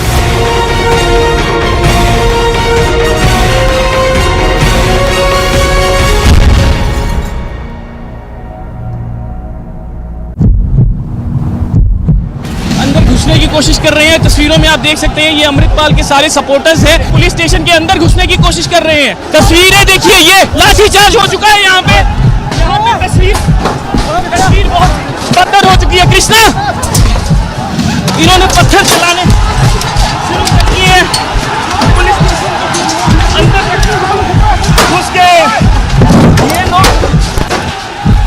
have captured the police station. We told you he's a threat to internal security. Why to brandish weapon? Why it's the need of weapon when you are claiming that it's a peaceful procession which you will be carrying out? No peace can be established without weapons. Why don't governments and the state and everybody, army, they just dismiss all the armies, all the weapons, dispose everything, and then ask us why do we have weapons?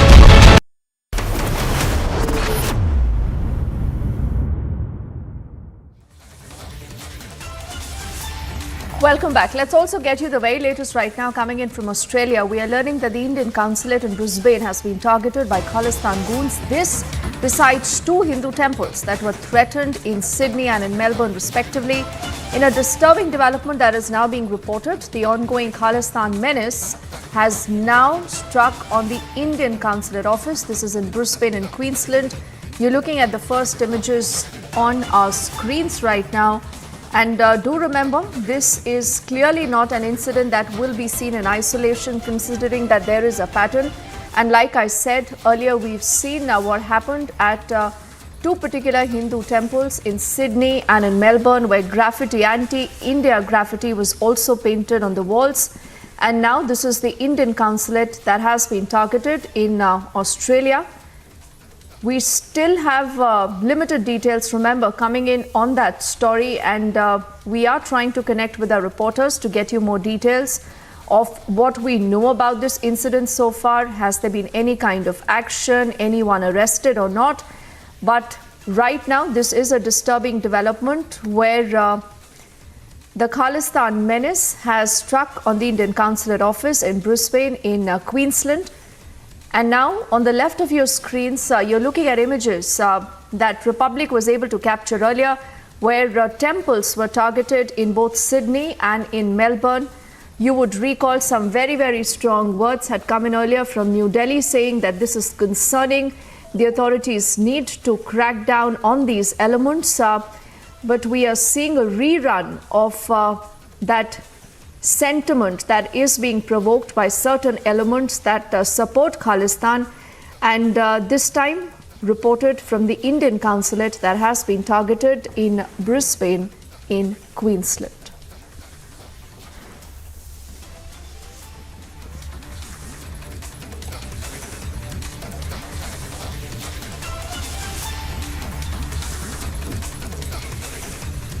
And like I said, this is still a developing story, but time and again, you've seen the recurrence of these incidents. Earlier, this was limited to more so in Canada, in parts of Europe, but now it's traveled down under, and you're reporting these incidents from Australia.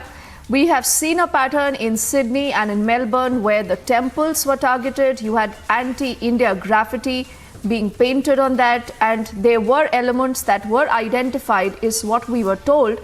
But has there been good enough action, or this is just something that the authorities there are willing to overlook, is a question that will be asked.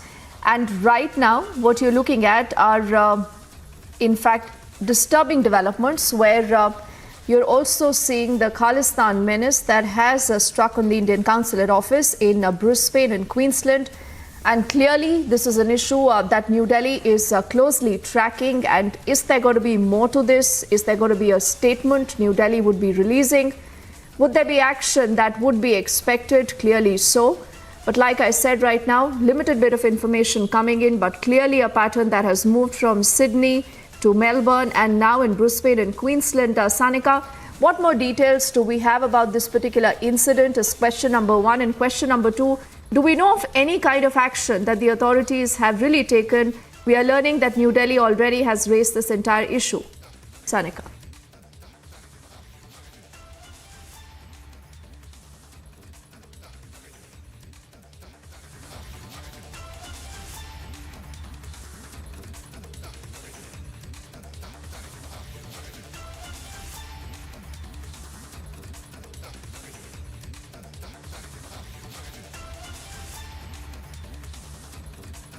We'll try to get Sanika back with us, but we are learning that New Delhi possibly already has raked up this entire issue right now, and that is the Khalistani flag that has been put up in the Indian consulate, clearly worrying signs, because, if you just connect the dots to what really has been happening for the last some months, you will understand why this is something that clearly has got New Delhi worried. New Delhi wants swift action, also accountability from authorities, considering that Australia, remember, is a friendly country. But when you report such incidents, whether that is attack on our temples, Hindu temples where you've seen anti-India graffiti being painted, and now you're seeing these images coming in from outside the Indian consulate, and you see that Khalistani flag there that has been put up. Clearly, who's behind this? Who really are these elements? Have there been any arrests? Have there been any actions, Sanika, so far? So, Deepti, the additional information that we're getting is from the Australian news portal, the Australia Today, where they've reported and released this picture that we're showing on our screen of the Indian consulate in Spain being targeted. This picture is believed to be from the 21st of February, when a Khalistani flag was in fact put up and was attached to the consulate in Brisbane.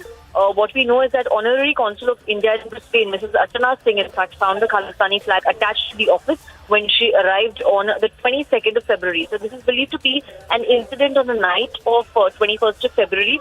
The Indian officials in Brisbane immediately notified the police chief, which on arrival they've confiscated the flag and swept the Honorary Consulate of India to clear off any immediate threat.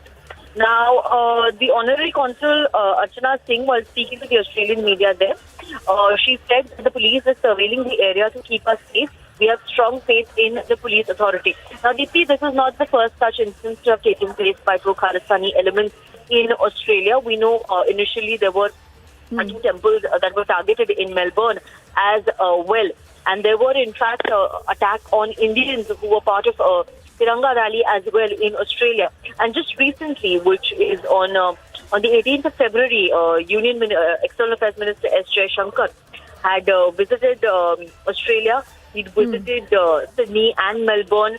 And in fact, he'd also met the Prime Minister of Australia to convey India's concerns as well, which is believed to have the pro-Khalistani elements in Australia, in Canada, in US. They've taken note of this meeting as well, and in fact, we're also showing these pictures of how temples in Canada were also targeted by pro-Khalistani elements there. Now, this is just initial information that we're getting. Some reports are also suggesting that there have been threats to other Hindu temples in Sydney as well. They received a threat call as well. We're awaiting more information on that. For now, we can tell our viewers is that the Indian consulate in Brisbane has been targeted by pro-Khalistani elements. The flag was put up at the gate of the consulate of India in Brisbane. Action has been taken. The flag has been removed. The local police, in fact, has carried out searches and sanitized the entire area to rule out any threats. And I believe the Australian authorities have also been apprised of the incident. All right. Sanika, I'll just let you go so that you can get us more insight into how New Delhi is responding to that. Not the very first time that you're looking at elements like these trying to create a provocation like this. But also let's get in our colleague Sandeep Fogart, who I'm told is joining us from Melbourne. He has more insight into what really has happened. Sandeep, first up, what more do we know about what has happened? The flag now has been brought down, but who is behind this? Have the authorities been able to zero in on anyone, considering now that this is a pattern? Sandeep. This is definitely a pattern, because what we have seen earlier in Melbourne, Sydney, now in Brisbane. So in Brisbane, I think they're going to have a rally this month. I'm not sure about the date yet, but they're definitely going to have a rally in Brisbane. That's why they're trying to show that, yes, we are everywhere. We are going and, doing these kind of things everywhere. So yes, flag has been removed. Authorities have been informed by Mrs. Archana Singh, and police is keep patrolling the area to make sure they don't hurt anyone. In terms of who is behind this, definitely Khalistani Pro, who put the flag earlier in Melbourne. They vandalized the temple wall, like 3 temples in Melbourne, and you have seen what happened on 30th of January earlier in Melbourne. There was some Indian attack by Khalistani Pro. So definitely what I believe, they definitely Khalistanis pro behind this because they're not happy. Earlier, another incident, if you remember that there is a Mittal ji who always do these Jagran kind of thing, and he is coming to Melbourne on 5th of March. So they called Khalistani Pro, they called and they asked to cancel that program because they mentioned that he is Kattar Hindu and we don't want our momentum to go down. So definitely the Khalistanis are trying whatever they can do to show their presence, but not many people supporting them here. Deepti. But Sandeep, I have to ask you this quick question before I let you go, that, these elements clearly are getting emboldened. They, you see a pattern in such incidents because there is no action by the authorities there in Australia. I mean, do they not understand the threat that these elements pose, or they really do not bother about the concerns that New Delhi has been repeatedly raising? No, absolutely. I agree with you. There is not much things have been done to stop these. But S. Jaishankar, he met and advised Albanese about the situation, what is India's concern from these Khalistani, how they're targeting Hindu temple. And after that, straight after that, these Khalistanis did this outside of the Consulate General of India. So definitely they are annoyed with this, that S. Jaishankar, they have reached out, Indian foreign minister plus Indian authorities. They are in touch with the authorities plus government. But yes, you're right, they are not doing much. And then we have sent a few letters to these authorities in Melbourne, Victoria as well. But we haven't seen much action from these police. This is very different police, how they work here in Australia. And I'm really concerned. And I hope nobody's get hurt because of these Khalistani pro actions. And Sandeep, it's a pretty big story. It's a pretty big story considering, like I said, that you see a pattern. You see these Khalistani elements raising their head in Australia and obviously getting emboldened by the lack of action. But I'm told that New Delhi very closely watching the situation. Is there going to be more to that story? We'll track that. For the moment, thank you so much for getting us that entire reportage from Melbourne. So Republic reporting live right now from Australia, where you see a complete rampage of the Khalistan elements. And we'll have to see what happens next as we quickly head into a break right now. And on the other side, we are putting our focus back home on what is happening also with this man. This man is Amrit Pal. He's also, remember, harboring a Khalistan ambition. He wants a separate state to be carved out. Republic has confronted this man again. But why is the Punjab police still quiet? Why is this man not arrested? The full story on the other side.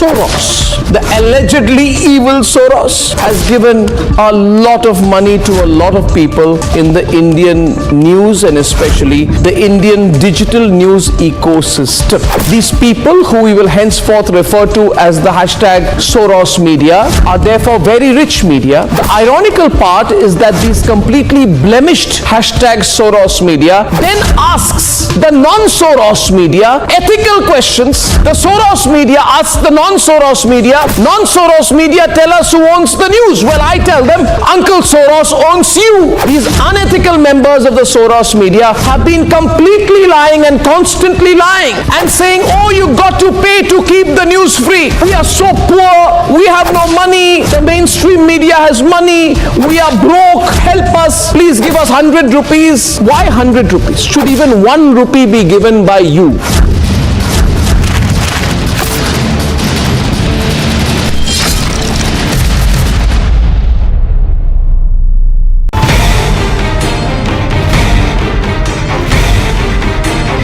महिला mayor है, उसके ऊपर हमला कर रहे हैं, लोगों के ऊपर हमला कर रहे हैं, पूरे सदन को तमाशा बना रखा है। ये तीनों चुनाव आज सर्वोच्च न्यायालय के आदेश पे हो रहे हैं। ये चुनाव भी नहीं होने देना चाहते, तो ना लोकतंत्र मानते हैं, ना संविधान मानते हैं, ना सुप्रीम कोर्ट मानते हैं। आपको रिइलेक्शन कराना पड़ेगा क्योंकि आपको समय पता है कि आप इलेक्शन हार रहे हो, इसलिए आप अवॉइड कर रहे हो।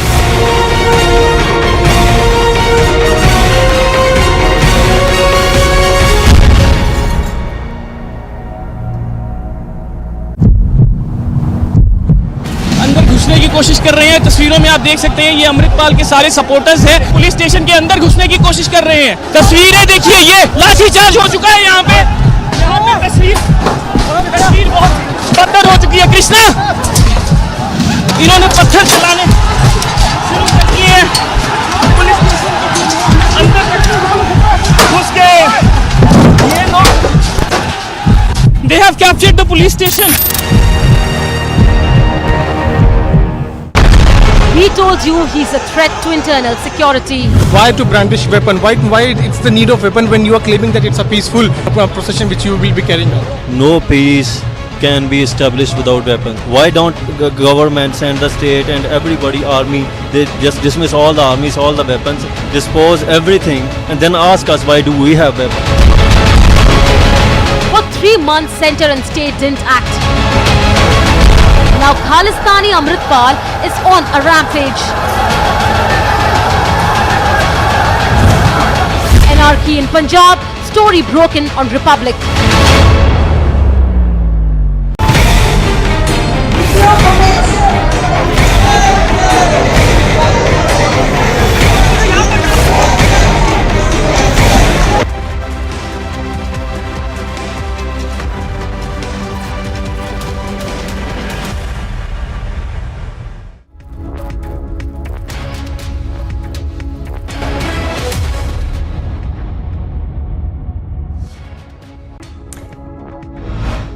Viewers, it's time for Superfast 50. I'm Shivangi Shukla. Let's get started. A day after the Aam Aadmi Party and BJP engaged in a war of words through separate press conferences and sloganeering, the Delhi MCD House proceedings resumed. A day after the House was adjourned by newly elected Mayor Shelly Oberoi after being resumed twice on Thursday morning, and this time the Mayor accepted the BJP's demand of fresh elections to elect 6 members to the standing committee. Sloganeering by the BJP councillors in Delhi MCD House ahead of the election of 6 members of the MCD Standing Committee.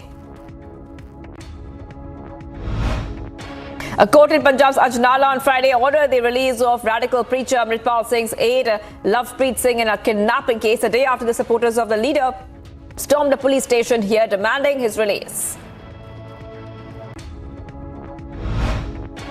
A day after his supporters, some of them brandishing swords and guns, broke through barricades and stormed the Ajnala police station. Radical preacher Amritpal Singh in Amritsar said that the Khalistan should be seen from an intellectual point of view. The supporters had broken into the police station, demanding that the Lovepreet Singh, alias Tufan, and accused in a case involving kidnapping be released. He said they were expecting that Lovepreet Singh would be released by today evening. In what was a final push by the BJP to leave its mark, Prime Minister Modi had participated in a roadshow and addressed an election rally in Tura in Western Meghalaya in support of the BJP candidates for the Feb 27th State Assembly elections. Speaking at the G20 Finance Ministers and Central Bank Governors meeting, the Prime Minister said that the global economy is posed with challenges. The global supply chain has been affected. It is now up to you, the custodians of the leading economies and monetary systems of the world, to bring back stability, confidence and growth to the global economy. It is not an easy task. However, I hope that you will draw inspiration from the vibrancy of the Indian economy. Aam Aadmi Party Councillor Pawan Sehrawat joined the BJP on Friday. The announcement comes minutes before the standing committee polls. After joining the BJP, he alleged that he was pressurized to create a ruckus in the Municipal Corporation of Delhi House. He's added that the Aam Aadmi Party politics was suffocating him. The ongoing high decibel political and legal battle between rival Shiv Sena groups is all set to resonate loudly in the Maharashtra legislature when it begins its budget session on February 27th.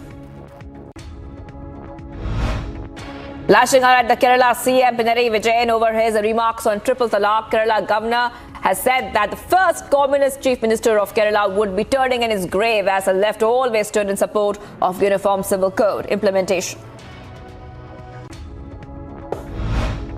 On triple talaq, when I had taken the stand, EMS had gone out of his way to support me. He had spoken against triple talaq. And not only that, the left parties have always been supporting uniform civil code. So you can try to understand what can be the motive behind this new strategy. In wake of attacks on Tamil Nadu fishermen, Tamil Nadu Chief Minister M.K. Stalin wrote a letter to the External Affairs Minister S. Jaishankar seeking his intervention in the matter. India's Anish Bhanwala fought his way to the bronze medal in rapid-fire pistol event at the Shooting World Cup in Cairo, Egypt, just yesterday, making it the third bronze medal for India after 12 long years. After qualifying with 581, Anish had to go through an extended shoot-off in the semi-finals to beat France for a berth in the medal round. In the significant boost to India's defense capabilities, the Indian Army's Eastern Command raised the first medium-range surface-to-air missile regiment. Officials of the Indian Army said that the MRSAM regiment will provide air defense against aerial threats.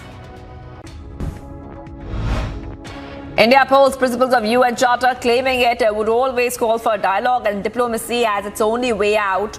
India abstained in the UN General Assembly on a resolution that underscored the need to reach comprehensive, just and lasting peace in Ukraine, as New Delhi questioned whether the world was anywhere near a possible solution acceptable to both Moscow and Kiev a year into the Ukrainian conflict.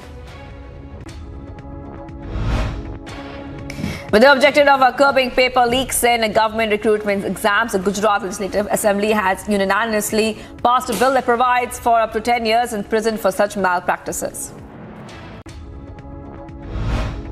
CBI conducted a surprise inspection at the General Postal Office located on the Mall Road in the heart of Shimla. Officials said the inspection was conducted to check accounts and documents, and officials said without divulging details.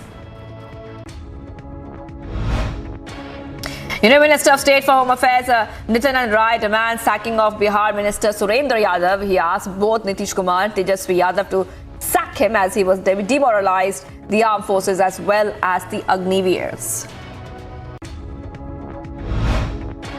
Ahead of the Karnataka poll swinging into the action mode, the BJP held a key meeting. Sources suggest BJP Karnataka election in charge Dharmendra Pradhan and the co-in-charge Mansukh Mandaviya addressed the meeting. Tamil Nadu BJP State President Annamalai and BJP Karnataka State in-charge Arun Singh also attended the meeting. Simultaneously, in a massive public outreach campaign, Union Home Minister Amit Shah also held public meetings in the state but did not attend the meeting. Ramping up attack against JDS and Congress in a poll-bound Karnataka, Home Minister Amit Shah said that the Congress and JDS initially followed political ideologies but have now entirely drowned in dynasty politics. पर भी JDS तो ये परिवारवादी व्यवस्था में ही परिवार में कोई ऐसा सदस्य ही नहीं ढूंढ सकते जो चुनाव नहीं लड़ता है। सबके लिए कॉमन काम है चुनाव लड़ना और कर्नाटक का नेतृत्व करना। मुझे तो आश्चर्य होता है घर कौन चलाता है, मगर ये व्यवस्था हम सब ने कभी न कभी सोचनी पड़ी। मैं इनका विरोध करने नहीं आया, मैं सत्य आपके सामने रखने के लिए आया हूं। Telangana Governor Kantamil Sundararajan assured the family of the victim who had attempted suicide after alleged harassment by a senior that she would talk with officials and ensure that justice would be done to the PG medical student. I have seen and I have heard various histories. Then in that, then I will also communicate with the officials for better. So many lagging cases are filed. That is what I also heard, but now I cannot say anything because it's a very sensitive issue. So we have to, in that direction, what all the histories I heard, I will convey to the higher authorities, and the probe should be on all directions. New Delhi Congress leader Pawan Khera was pulled off a plane at the Delhi airport, detained on the tarmac and later arrested before the Supreme Court granted his interim protection, and a lower court set him free on bail this evening, capping a day of high drama that stoked a political controversy. Assam CM Himanta Biswa Sarma, while speaking about the arrest of Pawan Khera by Assam police over a case registered against him for his remark on PM Modi, said that the Congress leader had tendered an unconditional apology. Batting for Pakistan once again, Farooq Abdullah appealed to Prime Minister Modi to revive the SAARC, saying that if India can help other countries like Turkey in an hour of need, then similar aid must be provided to other neighbouring countries. Farooq's comments have sparked a fresh controversy. Pakistan हो, अफगानिस्तान हो, बांग्लादेश हो, ये जो है भूटान हो, ये जो है अपना श्रीलंका हो, मालदीव्स हो, ये बनाया किस लिए गया था कि इकट्ठे हम लोग एक दूसरे की मुश्किल को दूर करें। मैं समझता हूं कि मैं गुजारिश ज़रूर करता हूं वज़ीर आज़म से कि साहब वो इस सार्क को फिर से ज़िंदा करें, इसमें बैठें और अगर कोई मुल्क बुरी हालत में है उसकी तरफ देखें और सब इकट्ठे। हम लोग अब ये दुनिया छोटी हो गई है और इस छोटी दुनिया में हम अगर एक दूसरे की मदद करेंगे तब वो हम आगे चल सकेंगे, नहीं तो। Supreme Court has rejected a plea seeking to gag the media from reporting on the Adani Hindenburg issue till the court pronounces its order. TMC leader Shatrughan Sinha lauded Congress's Bharat Jodo Yatra by calling it revolutionary and said that one cannot ignore Rahul Gandhi as a prime ministerial face for 2024 Lok Sabha elections. As the Congress's steering committee started discussions on whether to hold elections for the party's working committee or not, Congress President Mallikarjun Kharge on Friday urged the members to freely go ahead and freely express themselves and take a collective call on the crucial decision. Gujarat Finance Minister has now presented the budget outlay for the fiscal year in the State Assembly. This was the first budget of the BJP government headed by Chief Minister, which took office in December last year after the saffron outfit registered a landslide victory in the assembly polls. Budget will be presented in the Odisha Assembly for the financial year today at 4 p.m. Finance Minister Niranjan Pujari now will present the budget. Economists have expressed the view that the state government will also increase the funds on welfare activities and present a surplus budget in view of the election. State will go to polls next year. Two workers lost their lives while one was injured after they were stuck in debris as soil caved in during a construction work in Thane district. The injured person has been taken to the hospital. Probe on the matter remains underway.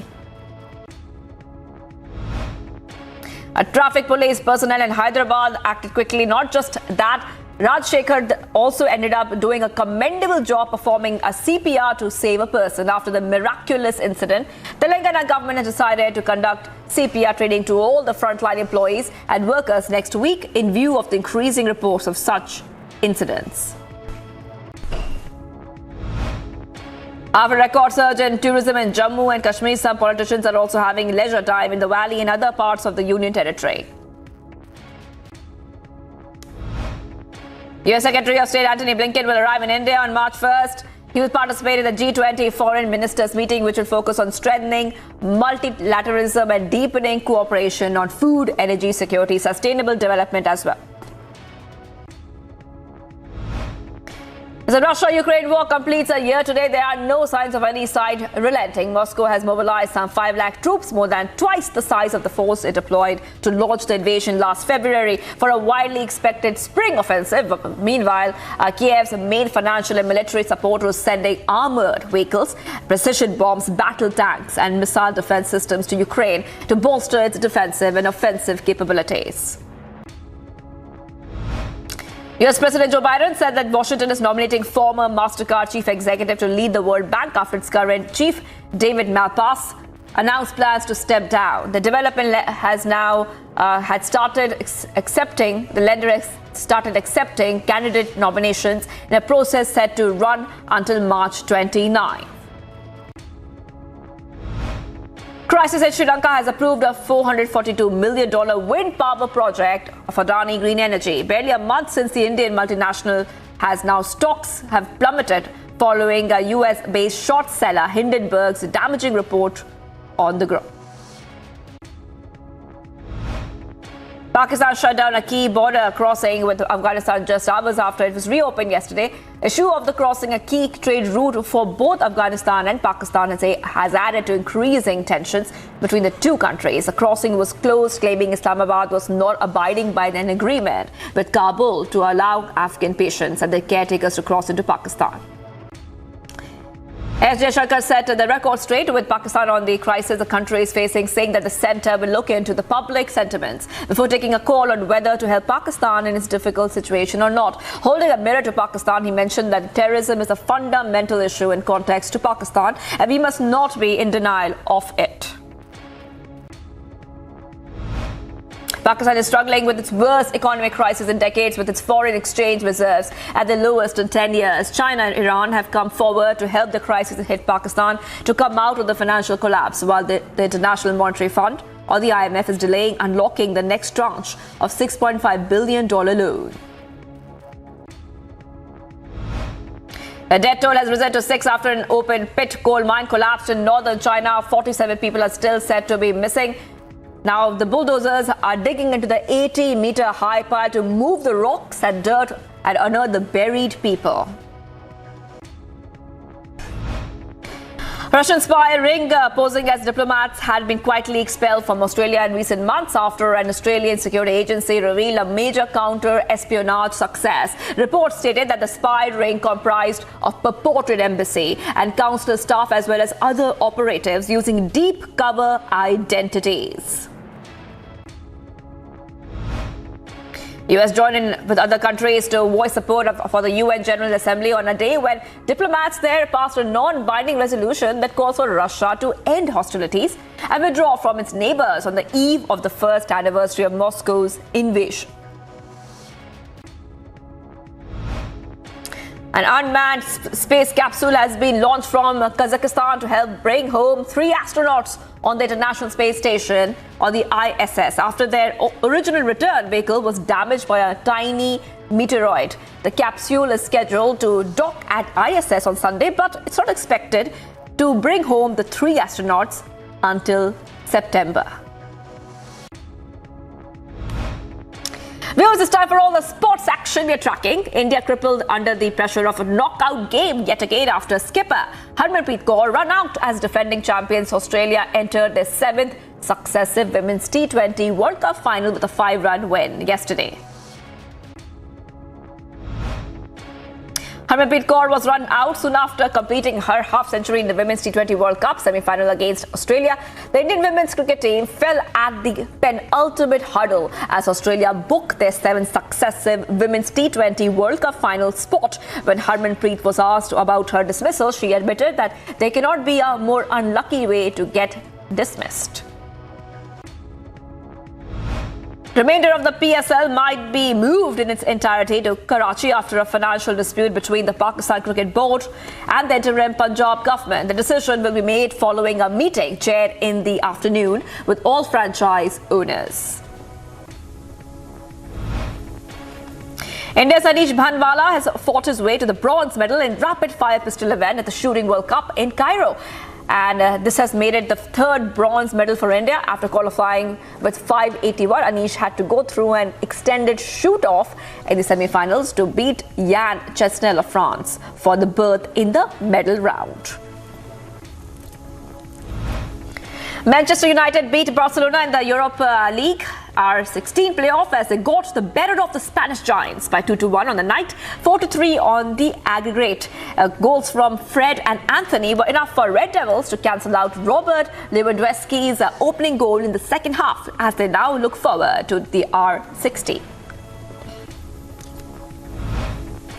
Barcelona manager Xavi hopes that they will be going ahead and competing for the major European honours again next season, despite experiencing their earliest exit in 25 years yesterday. Bukayo Saka has told Arsenal he wants to extend his stay with the club and is set to become the Gunners' highest paid player, according to reports. The 21-year-old has entered the final 18 months of its current contract, which expires in the summer of 2024, and there had been reports that Manchester City had other European giants were starting to circle. Legendary commentator John Watson, who had an illustrious 50-year career with the BBC, has died at the age of 77. Watson covered 10 World Cups, 10 European Championships, 29 FA Cup finals of the BBC Sport before retiring from the organisation in the year 2018. Paul Pogba is back in full Juventus training as he moves closer to ending his long-term injury absence. The midfielder rejoined in a free transfer from Manchester United last summer, but has yet to play in an official game for Juventus, with setbacks to his knee problem frustrating him and his club.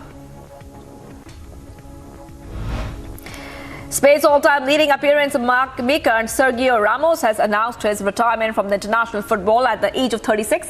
Ramos won the World Cup once and the European Championship twice after making his debut in 2005. He has said he hoped his international career would stretch out further, but he has been told he will not be called up by head coach now anymore.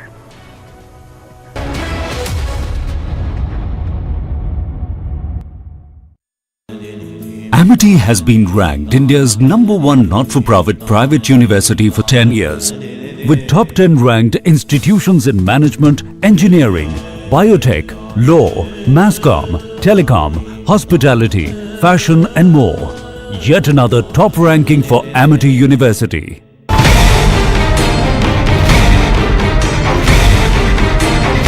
महिला mayor है उसके ऊपर हमला कर रहे हैं, लोगों के ऊपर हमला कर रहे हैं, पूरे सदन को तमाशा बना रखा है। ये तीनों चुनाव आज सर्वोच्च न्यायालय के आदेश पे हो रहे हैं। ये चुनाव भी नहीं होने देना चाहते, तो ना लोकतंत्र मानते हैं, ना संविधान मानते हैं, ना सुप्रीम कोर्ट मानते हैं। आपको रिइलेक्शन कराना पड़ेगा, क्योंकि आपको समय पता है कि आप इलेक्शन हार रहे हो, इसलिए आप अवॉइड कर रहे हो।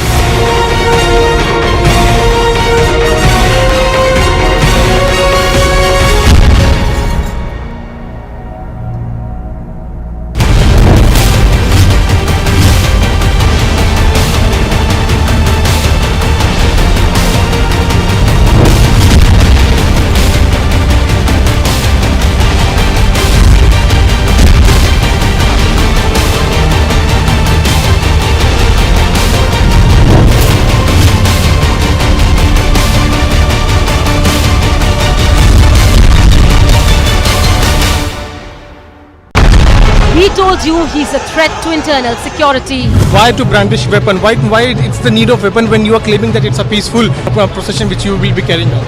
No peace can be established without weapons. Why don't governments and the state and everybody, army, they just dismiss all the armies, all the weapons, dispose everything, and then ask us why do we have weapons? For 3 months, Centre and State didn't act. Now Khalistani Amritpal is on a rampage.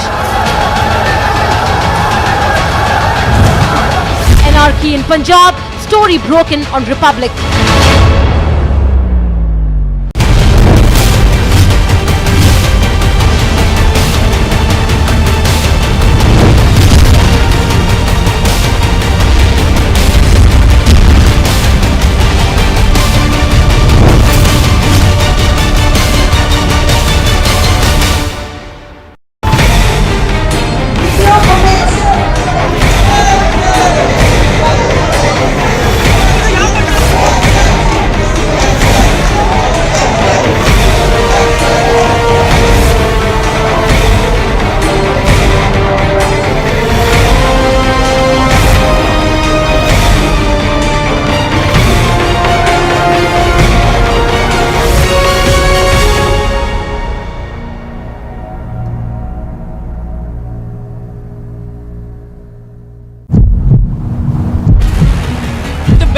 Has been broken by the protesters, and in fact they have moved all kind of security layers and they are moving towards the police station. Entire situation is getting tense and the police is trying to control the situation as well.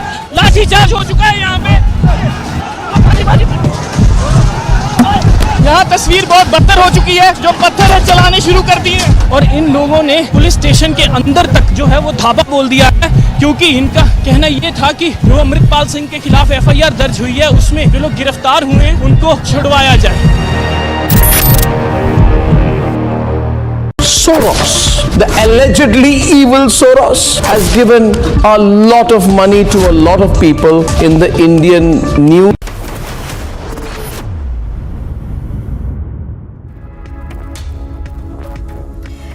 Viewers, getting your top updates right now, and it's a mega campaign in Nagaland ahead of the polls that are set to take place on February 27th.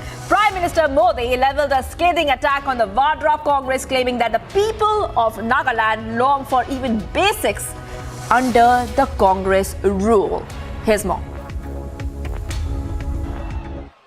मैं देख रहा था कुछ लोग जिनको देश ने नकार दिया है, जिन्हें देश अब स्वीकार करने के लिए तैयार नहीं है, जो निराशा की गर्त में डूब चुके हैं, वो आजकल माला जपते हैं, माला, और वो कह रहे हैं मोदी तेरी कब्र खुदेगी। ये निराशा के गर्त में डूबे लोग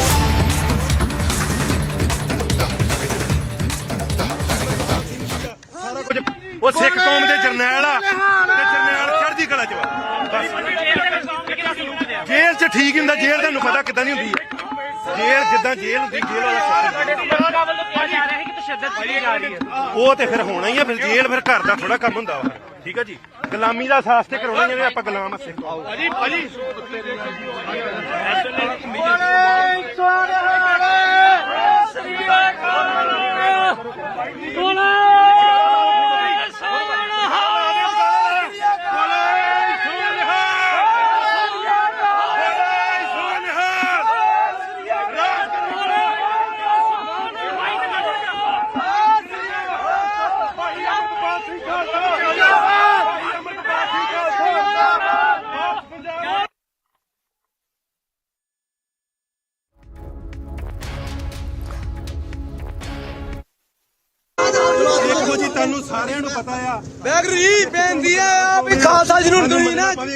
ਇਹ ਜਿੰਨਾ ਤੱਕ ਗੁਲਾਮੀ ਦੀਆਂ ਜੰਜੀਰਾਂ ਆਪਾਂ ਨਹੀਂ ਮੁਕਤ ਕਰਦੇ ਉਹਨਾਂ ਤੱਕ ਸਾਡੇ ਇਹੋ ਹਾਲ ਹੋਣਾ, ਤਸ਼ੱਦਦ ਵੀ ਹੋਣਾ ਤੇ ਜੇਲ੍ਹਾਂ ਵੀ ਭਰਨੀਆਂ ਪੈਣੀਆਂ।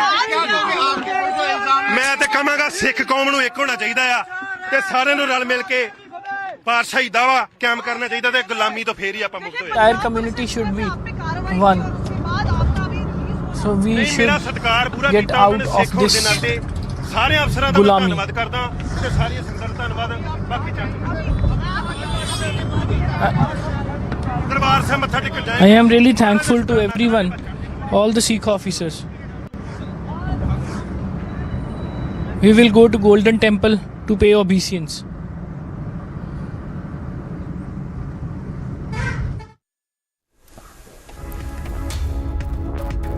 Okay, so the big breaking is coming in right now, where we are seeing that Amritpal's aide has been released, viewers, after the Punjab police gave in to the pressure after the violence we saw yesterday. Amritsar, the aide has been released. The close aide has been released. This is announced by the Ajnala court, which announced the release of his close aide, Amritpal's close aide. Taking a very short break right now. We're getting back-to-back updates coming in from Amritsar. Big development has come in right now. We'll get you more after this very short break.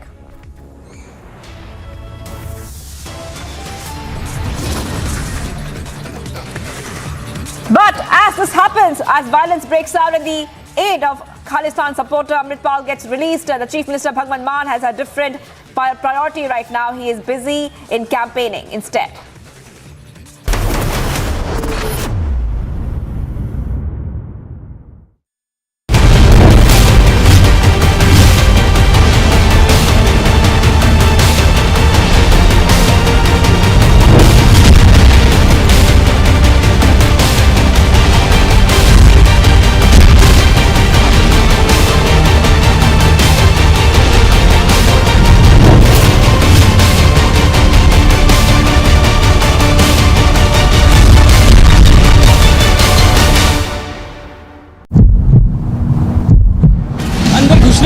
कर रहे हैं। तस्वीरों में आप देख सकते हैं ये अमृतपाल के सारे सपोर्टर्स हैं, पुलिस स्टेशन के अंदर घुसने की कोशिश कर रहे हैं। तस्वीरें देखिए, ये लाठीचार्ज हो चुका है यहाँ पे तस्वीर बहुत बदतर हो चुकी है। कृष्णा, इन्होंने पत्थर चलाने शुरू कर दिए हैं, पुलिस स्टेशन अंदर घुस गए।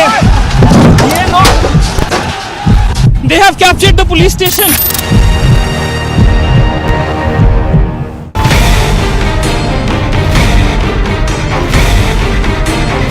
महिला मेयर है, उसके ऊपर हमला कर रहे हैं, लोगों के ऊपर हमला कर रहे हैं, पूरे सदन को तमाशा बना रखा है। ये तीनों चुनाव आज सर्वोच्च न्यायालय के आदेश पे हो रहे हैं। ये चुनाव भी नहीं होने देना चाहते, तो ना लोकतंत्र मानते हैं, ना संविधान मानते हैं, ना सुप्रीम कोर्ट मानते हैं।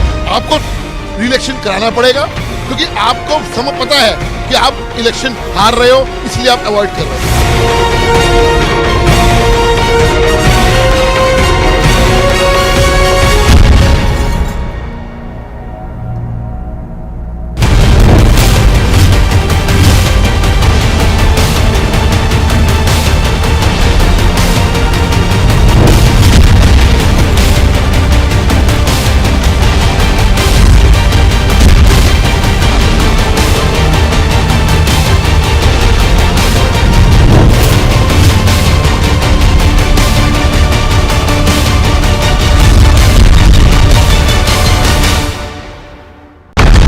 He told you he's a threat to internal security. Why to brandish weapon? Why it's the need of weapon when you are claiming that it's a peaceful procession which you will be carrying out? No peace can be established without weapons. Why don't governments and the state and everybody, army, they just dismiss all the armies, all the weapons, dispose every...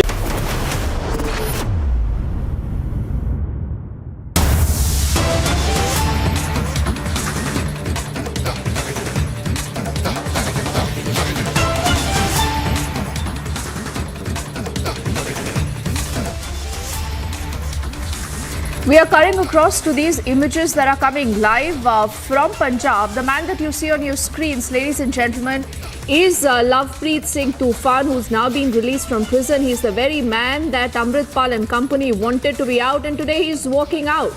So the Punjab police there is not just, indulging in an abject surrender towards Amritpal and his men. They've also given him a clean chit.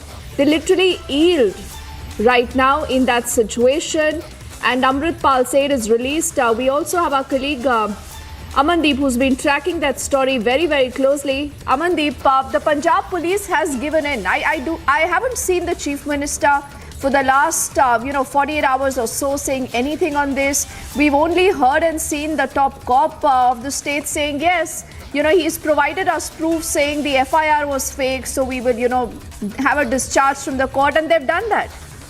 In a matter of a few hours, this man today is walking free. He's been arm twisting the Punjab police, the state, and look at what has happened. Exactly, Dipti. The protest and the entire situation has twisted the arm of Punjab government and Punjab police. And the result is that Lovepreet Singh, alias Tufan Singh, who is an accused of kidnapping case, now has been discharged from the case. And now, in fact, just after 24 hours after the protest, he has been released. This is, they are now, Amritpal and his group is holding a victory march, leaving the Punjab police and Amritsar police and Punjab government leaving red-faced.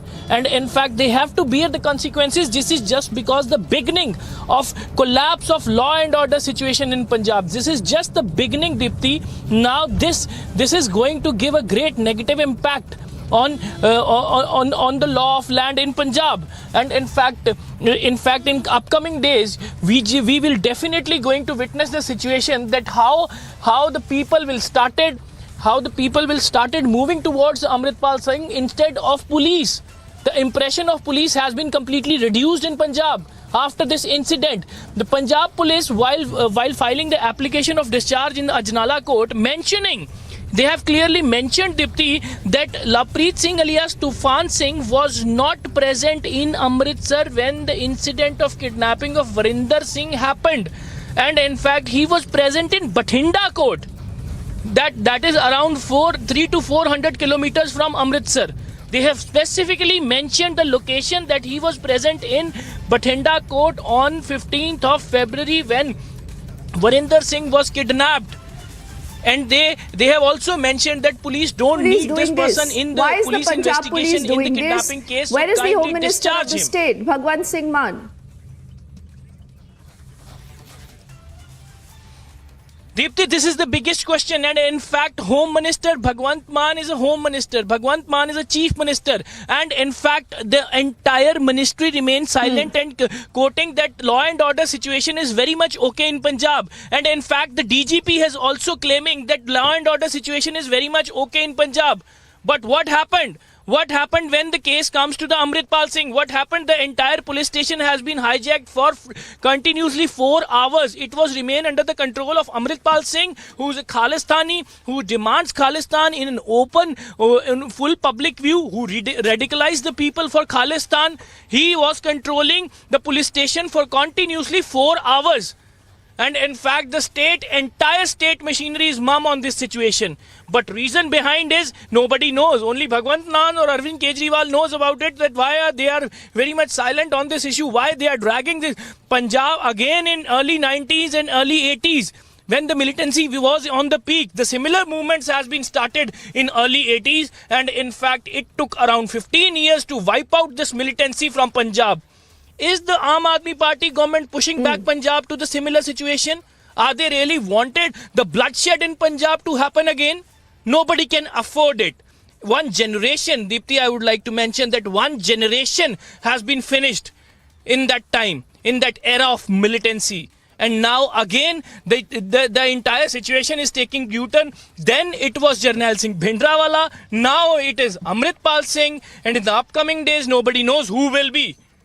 But yes, the state government is all remain silent on this, not able to control the situation. Punjab governor has visited the border villages of Punjab, highlighting the issue that this Khalistani movement should be stopped at the earliest. We need to take care of this. But Punjab Chief Minister is all busy bringing the investors to Punjab, attending his functions in Mumbai, but having no concern about the law and order situation in Punjab. Deepthi, 600 kilometers border. 600 kilometers border with Pakistan, and Pakistan is always look for an opportunity to exploit the Sikh sentiments in Punjab through several exercises, and this might be one of them. Amritpal Singh, who is backed by the hardliners. Yes.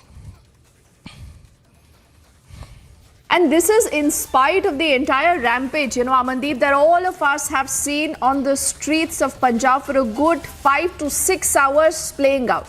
Men wielding swords, men wielding lathis, pelting stone, attacking cops. And the same cops give a clean chit today to this man Amritpal. Forget about arresting this man for having caused whatever he did yesterday, the entire rampage. Instead, what they've done is yielded to his demands. And that man today is walking out free in less than 24 hours. Absolutely, Dipti, absolutely. Go and just listen the stories of the cops who were injured yesterday in that attack. SP rank officers, Home Guard cops were injured who were deployed outside the police station. They were trying to stop these protesters. Go and listen the stories of those cops who have actually facing this, who was facing the blood stains from their bodies, who are witnessing the situation, who are suffering from the situation, and still Number one, Dipti, let me give you some loopholes and some questions of Punjab police that need to be answered. Number one, they have constituted an SIT to probe the FIR against Amritpal Singh of kidnapping. Number two, they have filed the discharge application before the court of Lovepreet Singh alias Tufan Singh, and he has been discharged following the application that was filed by Punjab Police, just because they don't want to find him as an accused in the case. Right. Number three, what had happened 24 hours before? The entire police station taken into the custody for continuously 4 hours by these radicals with the weapons, with the rifles, with the swords.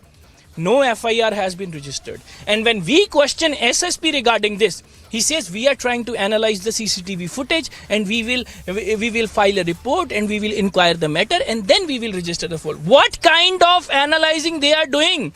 It's all in public view. Everybody was there. It was Amritpal who was leading the group who has captured the entire police station. It was their front faces. Why no FIR so far? If the police station can be hijacked, Deepti, so what else is the safest place in Punjab? It's a big question. And Punjab Chief Minister is all busy in ISB Investors Summit. He was discussing that how to bring the companies in Punjab and how to bring the investors in Punjab when the law of land is completely compromised in Punjab. Okay. And the accused were being released after the protest. This is how the Punjab is dealing and suffering. Yes, Deepti.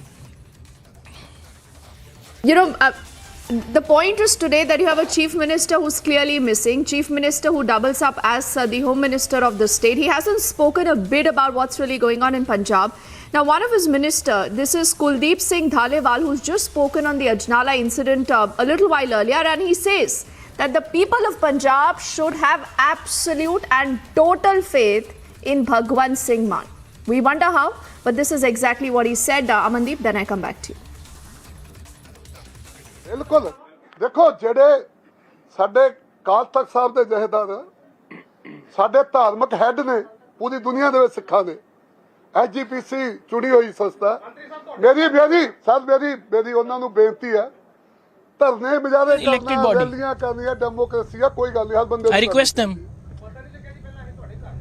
Bus sir This is a democracy. They can do rallies. ਸਾਡੀ ਗੱਲ ਤਾਂ ਸੁਣੋ ਸੱਚ ਮੈਂ ਤੁਹਾਨੂੰ ਕਹਿ ਰਿਹਾ ਕਿ ਮੇਰੀ ਬੇਨਤੀ ਹੈ ਸਾਰੀਆਂ ਸਿੱਖ ਸੰਸਥਾਵਾਂ ਨੂੰ ਅਸੀਂ ਵੀ ਸਿੱਖਾਂ ਦੇ ਬੱਚੇ ਆ ਯਾਰ ਕਿਤੇ ਵੀ ਧਰਨੇ I request to all the Sikh communities. ਇਦਾਂ ਨਹੀਂ ਕਰਨਾ ਚਾਹੀਦਾ ਸੋ ਜੋ ਕੁਝ ਹੋਇਆ ਸਰ ਸਭ ਕੁਝ ਗੁਰੂ ਗ੍ਰੰਥ ਸਾਹਿਬ ਦੀ They protest but don't do like this. ਤੁਸੀਂ ਪਰਚਿਆਂ ਦੀ ਗੱਲ ਕਰਨ ਦੇ ਸਿੱਟ ਬਣੀ ਉੱਤੇ ਤੁਹਾਡੇ ਸਾਹਮਣੇ ਸਿੱਟ ਬਣੀ ਨਹੀਂ ਸਿੱਟ ਬਣੀ ਸਾਡੀ ਸਿੱਟ ਬਣੀ SIT has been constituted. Wait karo sir. You just wait. ਸਾਡੀ ਸਾਨੂੰ ਤੁਸੀਂ ਜਿਹੜੀ ਮਰਜ਼ੀ ਫੁੱਟਦੇ ਸਮਝੋ You just wait. Guru Granth Sahib ਸਭ ਤੋਂ ਉੱਚਾ ਗੁਰੂ ਗ੍ਰੰਥ ਸਾਹਿਬ ਦੀ ਆਨ ਤੇ ਸ਼ਾਨ ਨੂੰ ਕੋਈ ਢੇਰ ਨਹੀਂ ਪਹੁੰਚਦਾ So that is Kuldeep Singh Dhaliwal. Actually, I think he's just batting for Amritpal, and we do not know why. Why is the state doing this? Has the state been coerced to do this? They're allowing Amritpal today to be bigger than law and order in the state of Punjab. Let's get the first response also from the Akali Dal. I'm told that Harish Rai Dhanda, the spokesperson of the Akali Dal, also joining us here on the broadcast. Harish Ji, thank you for speaking to us on Republic. How do you read into the sequence of events today?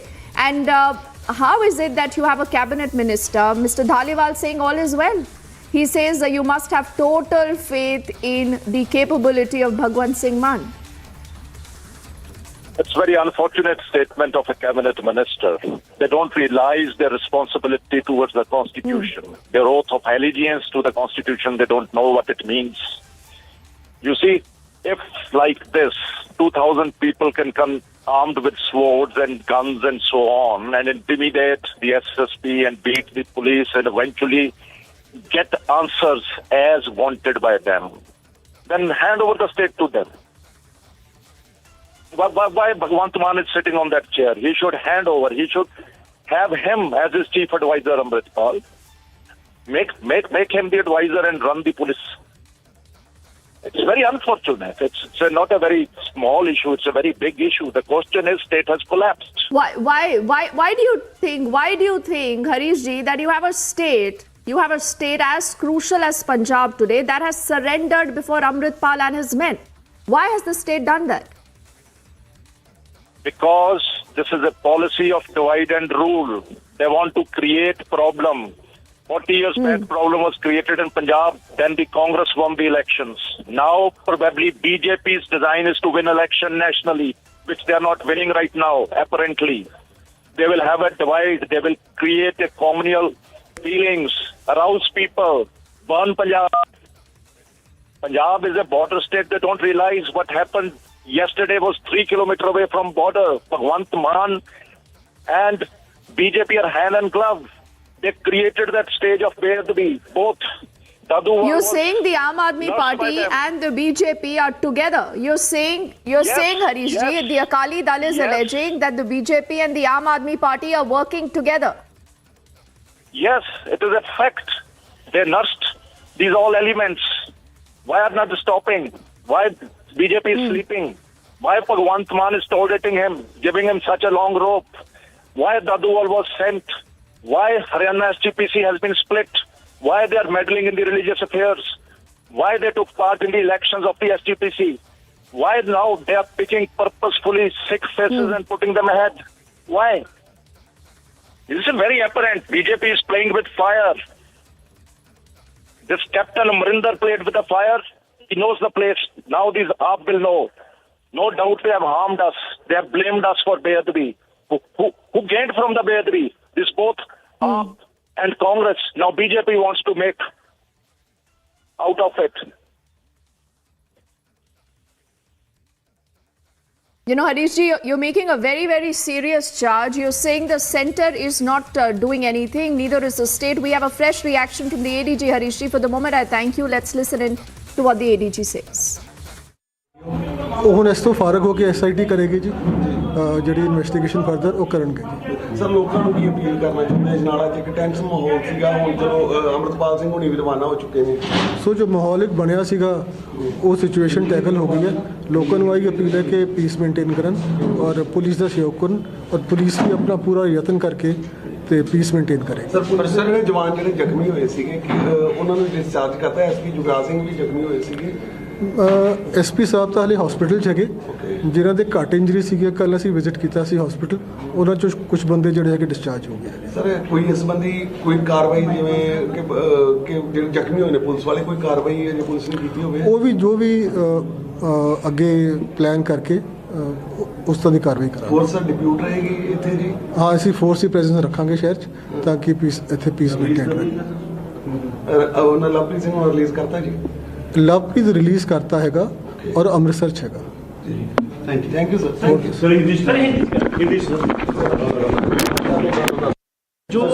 जो बात मैं ये पूछना चाह रहा था सवाल ये है कि जो कल इंसिडेंट हुआ है उसको लेके पुलिस कोई कार्रवाई कर रही है क्योंकि काफी यहाँ पे तोड़फोड़ हुई है और पुलिसकर्मी भी जख्मी हुए हैं वो भी SSP साहब सारे मैटर को एग्जामिन कर रहे हैं तो वो भी जो भी कार्रवाई बनेगी वो उसी कराएंगे देख रहे SSP साहब सारी गल एग्जामिन कर रहे हैं अमृतपाल यहाँ से निकल चुका गाँव से अमृतपाल यहाँ से अजलाना से चले गए हैं and he is going to Amritsar now Lovepreet को रिलीज कर दिया गया सर लवप्रीत को रिलीज कर दिया गया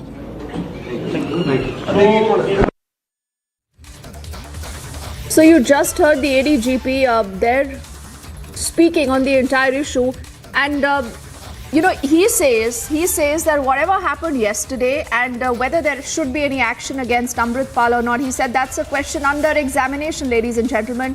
But they've decided to surrender to Amritpal and his men. You know, his close aide is the man that you see in the third window from your left who now has been released. He is walking out free. Exactly 24 hours after you had Amritpal and his men laying siege to a police station, his men brandishing swords, wielding lathis, pelting stones at the cops, and the Chief Minister continues to be oblivious to what really is happening in his state. The Akali Dal are suggesting that both the Aam Aadmi Party and the BJP working in tandem. The hashtag is Anarchy in Punjab. We are tracking that story on the other side of this very quick break.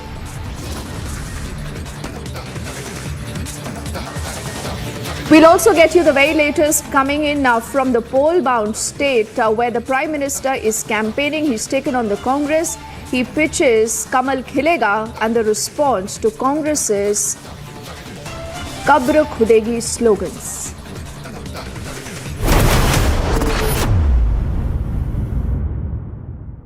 Soros, the allegedly evil Soros, has given a lot of money to a lot of people in the Indian news and especially the Indian digital news ecosystem. These people, who we will henceforth refer to as the hashtag Soros media, are therefore very rich media. The ironical part is that these completely blemished hashtag Soros media then asks the non-Soros media ethical questions. The Soros media asks the non-Soros media media, non-Soros media tell us who owns the news. Well, I tell them, Uncle Soros owns you. These unethical members of the Soros media have been completely lying and constantly lying and saying, oh, you got to pay to keep the news free. We are so poor. We have no money. The mainstream media has money. We are broke. Help us. Please give us 100 rupees. Why 100 rupees? Should even 1 rupee be given by you?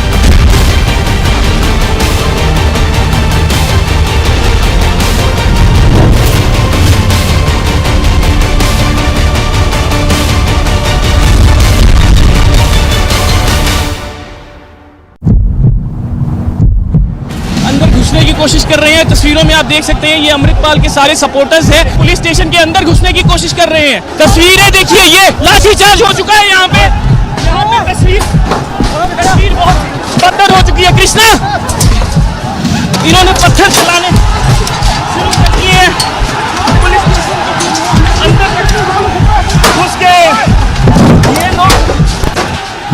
They have captured the police station.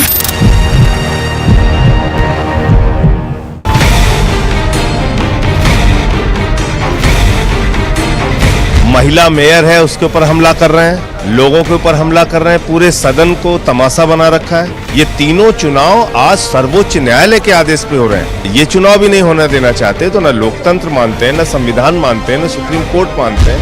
आपको रिइलेक्शन कराना पड़ेगा, क्योंकि आपको समय पता है कि आप इलेक्शन हार रहे हो, इसलिए आप अवॉइड कर रहे हो।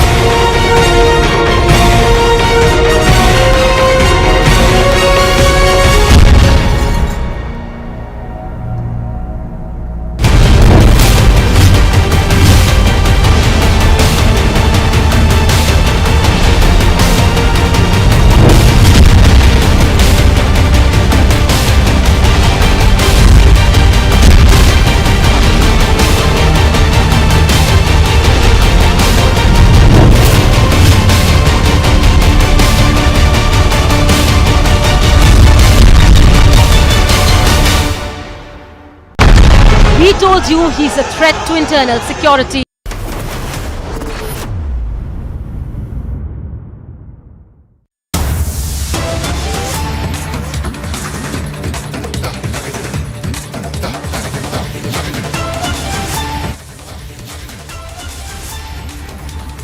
Let's get you more details of what's been happening in Australia. Now, right now, you're looking at this image that is coming in.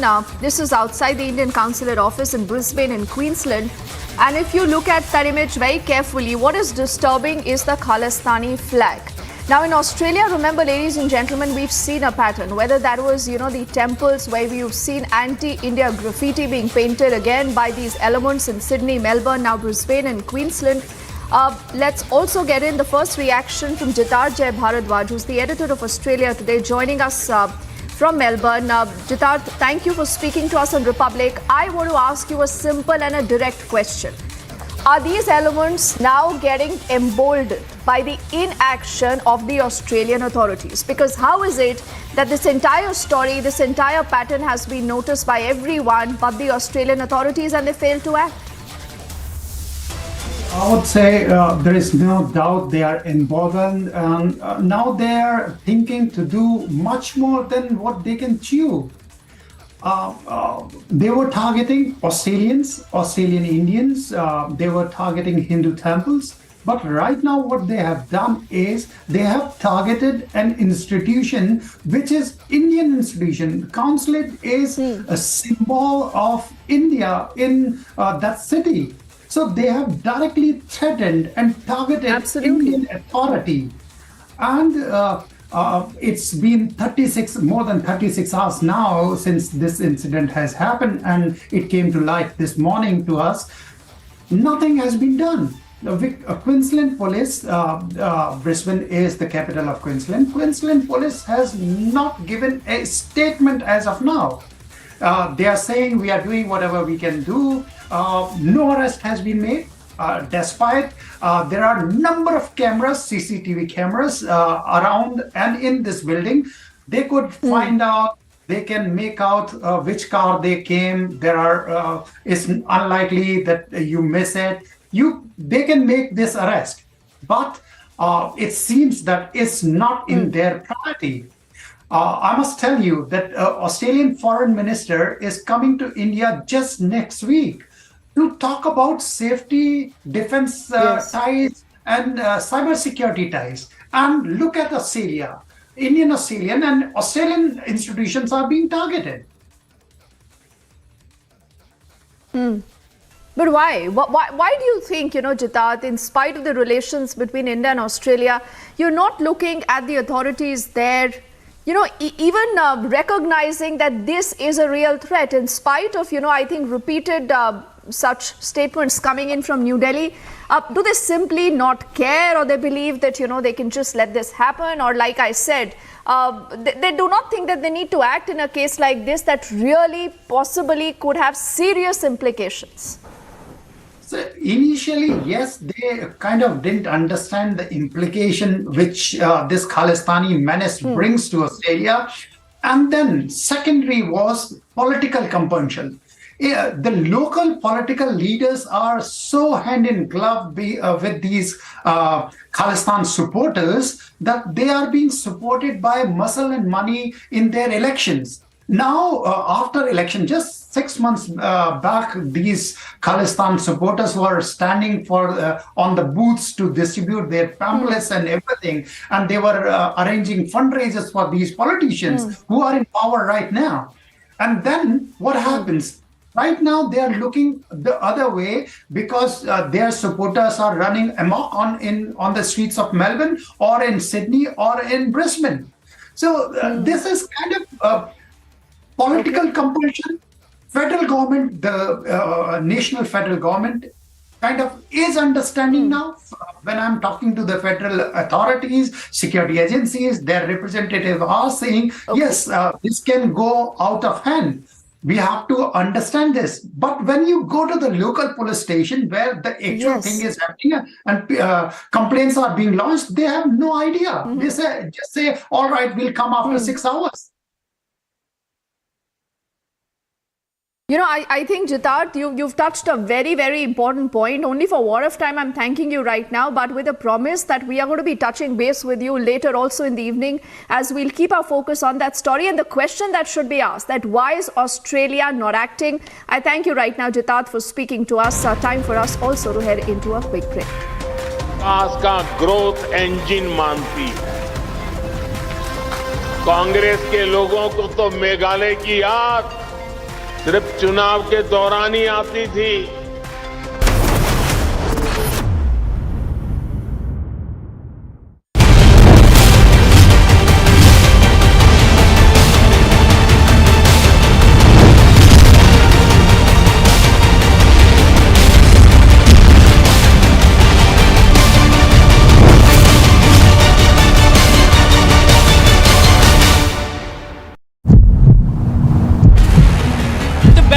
Has been broken by the protesters, and in fact they have moved all kind of security layers and they are moving towards the police station. Entire situation is getting tense and the police is trying to control the situation as well. लाठी charge हो चुका है यहाँ पे। यहाँ तस्वीर बहुत बदतर हो चुकी है, जो पत्थर है चलाने शुरू कर दिए और इन लोगों ने पुलिस स्टेशन के अंदर तक जो है वो धावा बोल दिया है, क्योंकि इनका कहना ये था कि जो अमृतपाल सिंह के खिलाफ एफआईआर दर्ज हुई है उसमें जो लोग गिरफ्तार हुए हैं उनको छुड़वाया जाए। Soros, the allegedly evil Soros, has given a lot of money to a lot of people in the Indian news and especially the Indian digital news ecosystem. These people, who we will henceforth refer to as the hashtag Soros media, are therefore very rich media. The ironical part is that these completely blemished hashtag Soros media then asks the non-Soros media ethical questions. The Soros media asks the non non-Soros media. Non-Soros media tell us who owns the news. Well, I tell them Uncle Soros owns you. These unethical members of the Soros media have been completely lying and constantly lying and saying, oh, you got to pay to keep the news free. We are so poor. We have no money. The mainstream media has money.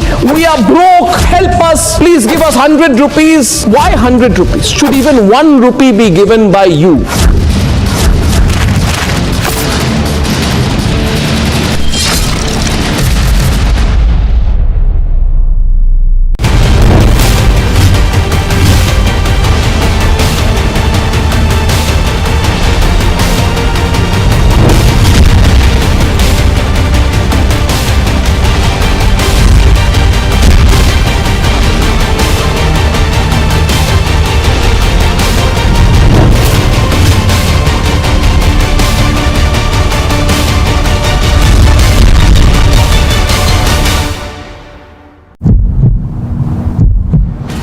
घुसने की कोशिश कर रहे हैं। तस्वीरों में आप देख सकते हैं ये अमृतपाल के सारे सपोर्टर्स हैं, पुलिस स्टेशन के अंदर घुसने की कोशिश कर रहे हैं। तस्वीरें देखिए, ये लाठीचार्ज हो चुका है यहाँ पे तस्वीर बहुत बदतर हो चुकी है। कृष्णा, इन्होंने पत्थर चलाने शुरू कर दिए हैं।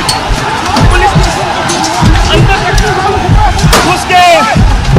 ये लोग, they have captured the police station.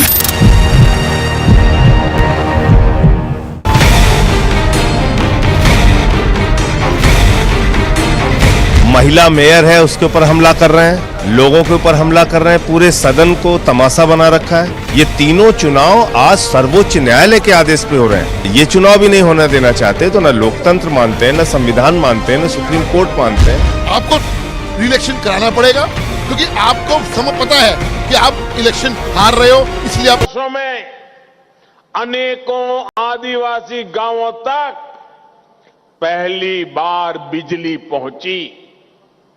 गांव की सड़कें हो, हाईवे हो, एयरपोर्ट हो, रेल लाइन हो, पानी हो, हर काम के लिए पहले से कहीं अधिक पैसा दिल्ली से भेजा जा रहा है। गांव की सड़कों के लिए पैसे की कोई कमी नहीं है। केंद्र सरकार ने इसके लिए रिकॉर्ड बजट रखा है। पिछले 9 वर्षों में मेघालय में नेशनल हाईवे के निर्माण पर 5,000 करोड़ रुपए खर्च किए गए हैं। 5,000 करोड़। मेघालय के 11 जिले आज नेशनल हाईवे से जुड़ चुके हैं। केंद्र सरकार मेघालय को आसपास के देशों से भी जोड़ना चाहती है। कोशिश यही है कि यहां के किसानों, फल सब्जी उगाने वालों को बड़े बाजार मिले, ज्यादा इनकम हो। तुरा दालू नेशनल हाईवे के चौड़ीकरण पर हम तेजी से काम कर रहे हैं। इससे गारो हिल्स की असम और बांग्लादेश के ट्रेडिंग सेंटर से कनेक्टिविटी बेहतर होगी। मेघालय और म्यांमार के बीच की कनेक्टिविटी पर भी तेजी से काम चल रहा है। इन वर्षों में मेघालय की हवाई कनेक्टिविटी भी मजबूत हुई है। आज मेघालय के ट्राइबल गांवों तक 4G इंटरनेट पहुंचाने के लिए भी सैकड़ों टावर लगाए जा रहे हैं। साथियों, बीजेपी सरकार जहां एक बार बन जाती है, वहां लोग उसे बार बार वापस लौटाते हैं। आप गोवा में देखिए, बीते अनेक वर्षों से वहां बीजेपी सरकार है। ये इसलिए होता है क्योंकि बीजेपी धर्म, पंथ, जात पात के आधार पर भेदभाव नहीं करती है। बीजेपी की स्कीम्स का लाभ सबको मिलता है। बीजेपी सुविधाओं के सैचुरेशन यानी 100% बेनिफिट्स के लिए जनता जनार्दन की भलाई के लिए काम करती है। सबका साथ, सबका विकास, यही हमारा सेक्युलरिज्म है। बीजेपी सरकार ने कोरोना की मुफ्त वैक्सीन सबको बिना भेदभाव के लगाई। मेघालय के 20 लाख से अधिक साथियों को मुफ्त राशन बिना भेदभाव के मिल रहा है। मेघालय के गरीब परिवारों की लगभग 75,000 पक्के घर बिना किसी भेदभाव के स्वीकृत हुए हैं। जो परिवार अभी रह गए हैं वो भी मेरी बात पे भरोसा करना, जिनका अभी काम बाकी है वो भी मैं पूरा करूंगा, उनको भी पक्के घर मिलेंगे। मेघालय की 6 लाख से अधिक बहनों को नल से जल योजना के तहत नल का कनेक्शन केंद्र सरकार दे चुकी है। हमने रिलीजन नहीं देखा, सिर्फ हमारी माताओं बहनों की सुविधा देखी है। भाइयों और बहनों, बीजेपी के लिए सबसे बड़ा देश और सबसे पहले ये मेरे देशवासी है। आपको मैं याद दिलाना चाहता हूं, इराक में तूफान चल रहा था, हमारे केरल से गई हुई करीब 50 नर्सें, हमारी नर्सिंग का काम करने वाली बहनें जो केरल से थी, ईसाई इंस्टीट्यूटों में पढ़कर के बड़ी हुई थी, आतंकवादियों ने उनके लिए संकट पैदा कर दिया। वे चर्च जाती हो, लेकिन हमारे लिए वो तो सिर्फ मां भारत की बेटियां थी। इसलिए आप खुश हो जाएंगे, इन 50 जितनी हमारी नर्स बहनों को आतंकवादियों से बचा करके हम हिंदुस्तान वापस ले आए थे। हम रिलीजन नहीं देखते हैं। आप वो दिन भी याद करिए, हमारे एक पादरी फादर एलेक्स प्रेम कुमार, ये फादर एलेक्स प्रेम कुमार अफगानिस्तान गए थे, आतंकवादियों ने उनको किडनैप कर लिया, तालिबान वालों ने, और जिस तरह वहां के हालात थे, उनके परिवार ने भी आशा छोड़ दी थी कि ये हमारा फादर प्रेम कुमार वापस आएगा कि नहीं आएगा।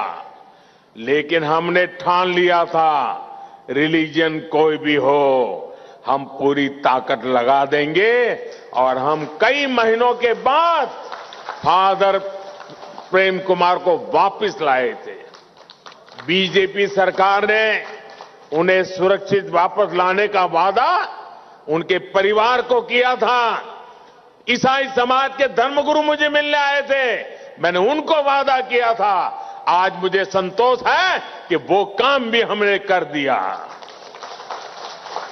ऐसे अनेक उदाहरण हैं जो नेशन फर्स्ट और पीपल फर्स्ट को लेकर बीजेपी के कमिटमेंट को दर्शाते हैं।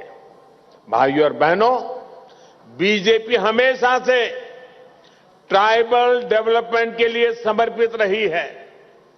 जब अटल बिहारी वाजपेयी जी की सरकार थी, उस सरकार ने सबसे पहले अलग ट्राइबल मंत्रालय, ट्राइबल मिनिस्ट्री बनाई, ट्राइबल के डेवलपमेंट के लिए अलग बजट बनाया। हमारी सरकार ने इस बजट को लगातार बढ़ाया। कांग्रेस की सरकारें आदिवासियों के लिए जितना बजट रखती थी, उससे 5 गुना अधिक बजट इस बार हमने दिया है। इसका लाभ मेघालय के जनजातीय समुदायों को भी होने वाला है। बीजेपी सरकार ने बैम्बू से जुड़ा जो पुराना कानून उसको भी खत्म किया, उसका लाभ भी हमारे ट्राइबल समाज को हो रहा है। जब दिल्ली में कांग्रेस की सरकार थी तो नॉर्थ ईस्ट के जनजातीय स्टूडेंट्स को 150 करोड़ रुपए से भी कम स्कॉलरशिप मिलती थी। आज ये बढ़कर करीब 400 करोड़ हो चुकी है। इससे नॉर्थ ईस्ट के लगभग 4 लाख युवाओं को लाभ हो रहा है। पिछले 9 वर्षों में आदिवासी क्षेत्रों के लिए हमने 5 गुना ज्यादा एकलव्य मॉडल रेसिडेंशियल स्कूल स्वीकृत की है। इनमें से लगभग 40 स्कूल मेघालय में ही बन रहे हैं। इस वर्ष के बजट में केंद्र सरकार ने इन एकलव्य स्कूलों के लिए हजारों टीचर्स की भर्ती करने का प्रावधान किया है। भाइयों और बहनों, केंद्र की बीजेपी की सरकार उसकी कृषि नीतियों का भी बहुत बड़ा लाभ मेघालय को होने वाला है।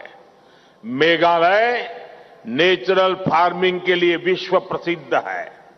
आज पूरे देश में नेचुरल फार्मिंग के लिए सरकार मदद दे रही है।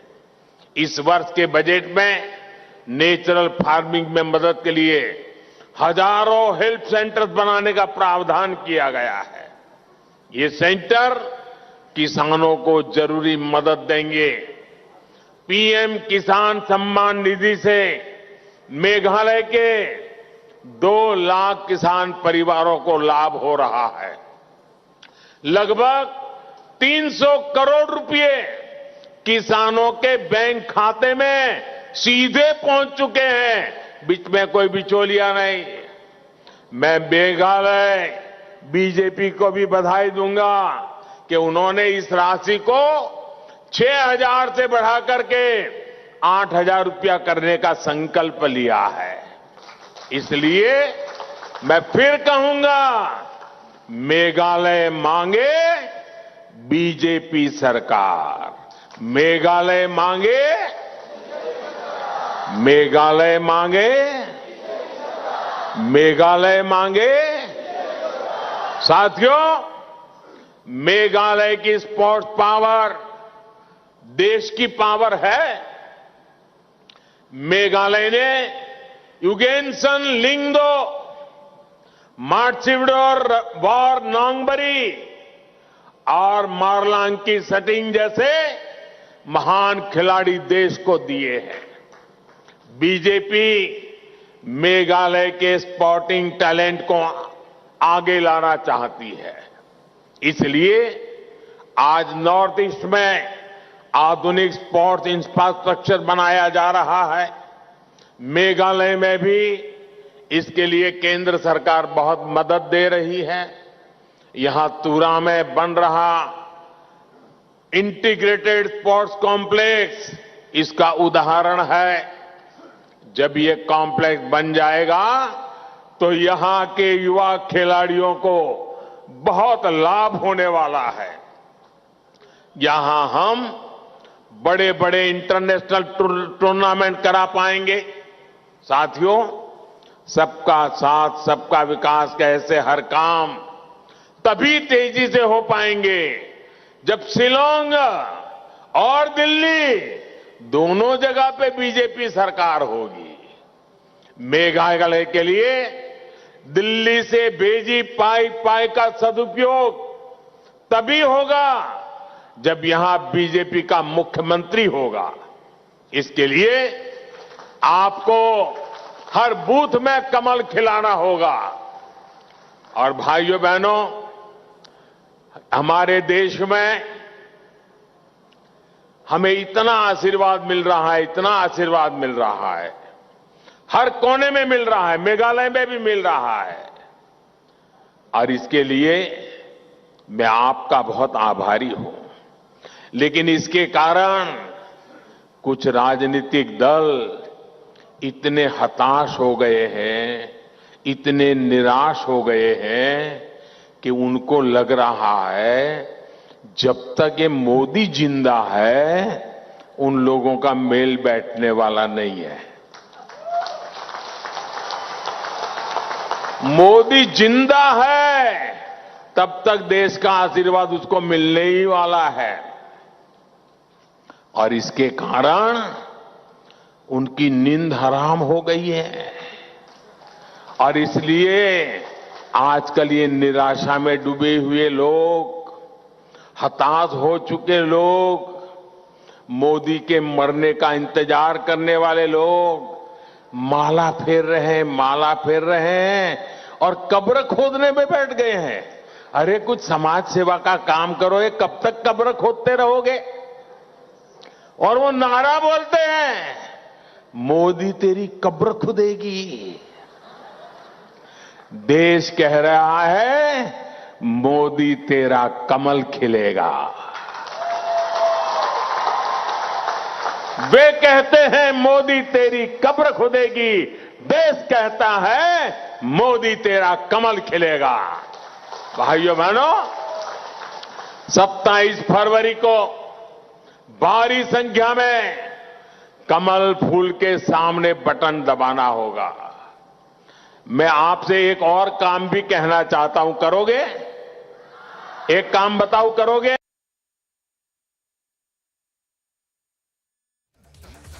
करोगे? तुरा के सब लोग करेंगे, मेघालय के सब लोग करेंगे। वादा करिए, हाथ ऊपर करके पक्का करेंगे? करेंगे?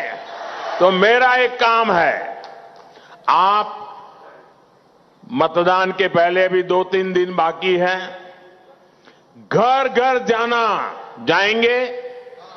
घर घर जाएंगे? हाथ ऊपर करके बताइए, घर घर जाएंगे? शाबाश। हर घर जाकर के कहना है कि अपने मोदी जी तुरा आए थे और उन्होंने आपको नमस्कार भेजा है, नमस्कार कहा है। क्या इतनी मेरी बात पहुंचा देंगे? पक्का पहुंचा देंगे? जब आप उनको मेरे नमस्कार पहुंचाएंगे ना, तो सारे लोग मुझे आशीर्वाद देंगे और मुझे आशीर्वाद मिलेगा तो मेरी ताकत देश के लिए और काम आएगी और मजबूती से काम आएगी। और इसलिए मुझे हर परिवार के आशीर्वाद के लिए मेरी आपसे प्रार्थना है, घर घर जाकर के बताना कि मोदी जी तुरा आए थे और आपको नमस्कार कहा है। इतना जरूर करना। फिर एक बार आपका बहुत बहुत धन्यवाद। भारत माता की, भारत माता की, भारत माता की। वंदे वंदे वंदे वंदे वंदे वंदे वंदे वंदे वंदे। बहुत बहुत धन्यवाद।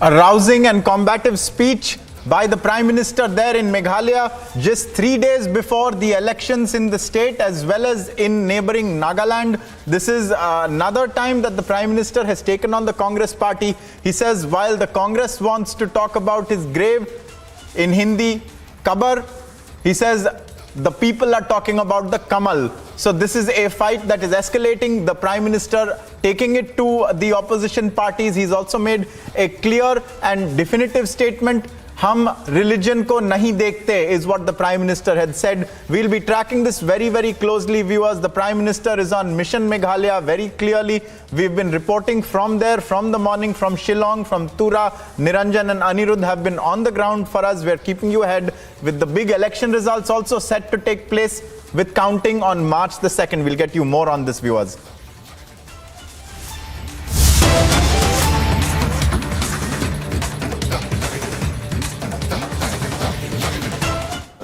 ਇਹਨ ਬੰਦ ਕਰ ਮਾਈਕ ਕਰ ਰਹੇ ਯਾਰ ਇਹ ਤਾਂ ਚੱਲਦੇ ਰਹਿੰਦੇ ਆ ਪੰਗਾ ਫਸ ਗਿਆ ਨਾ ਇੱਕ ਮਿੰਟ ਉਹ ਵੀ ਮਾਈਕ ਕਰਦੇ ਪਿਆ ਗੱਲ ਬੋਲੇ ਹਾਂ ਫਿਰ ਤੁਸੀਂ ਨਾ ਕਰੋ ਨਾ ਕਿਉਂਕਿ ਸਾਰਾ ਕੁਝ ਇਹਦੇ ਤੇ ਕੈਪਚਰ ਹੋਊਗਾ ਜੋ ਵੀ ਬੋਲੋਗੇ ਆਪਣੇ ਨਾ ਸਟਰੋਂਗ ਬੁਲਾਰੇ ਸਰ ਇਹ ਸਾਰੇ ਚੱਲ ਰਹੇ ਉਹਨਾਂ ਦੇ ਉਹ ਇੱਕ ਹਿਸਾਬ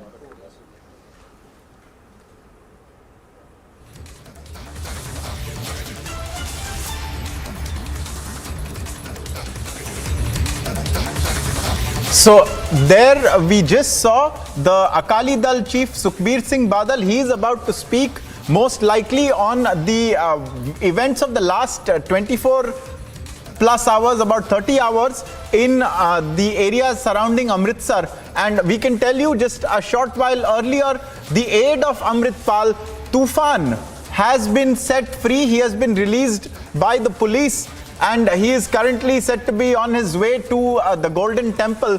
The Bhagwant Mann government seemingly having capitulated before the demands of Amritpal, who has meanwhile unfurled his secessionist agenda.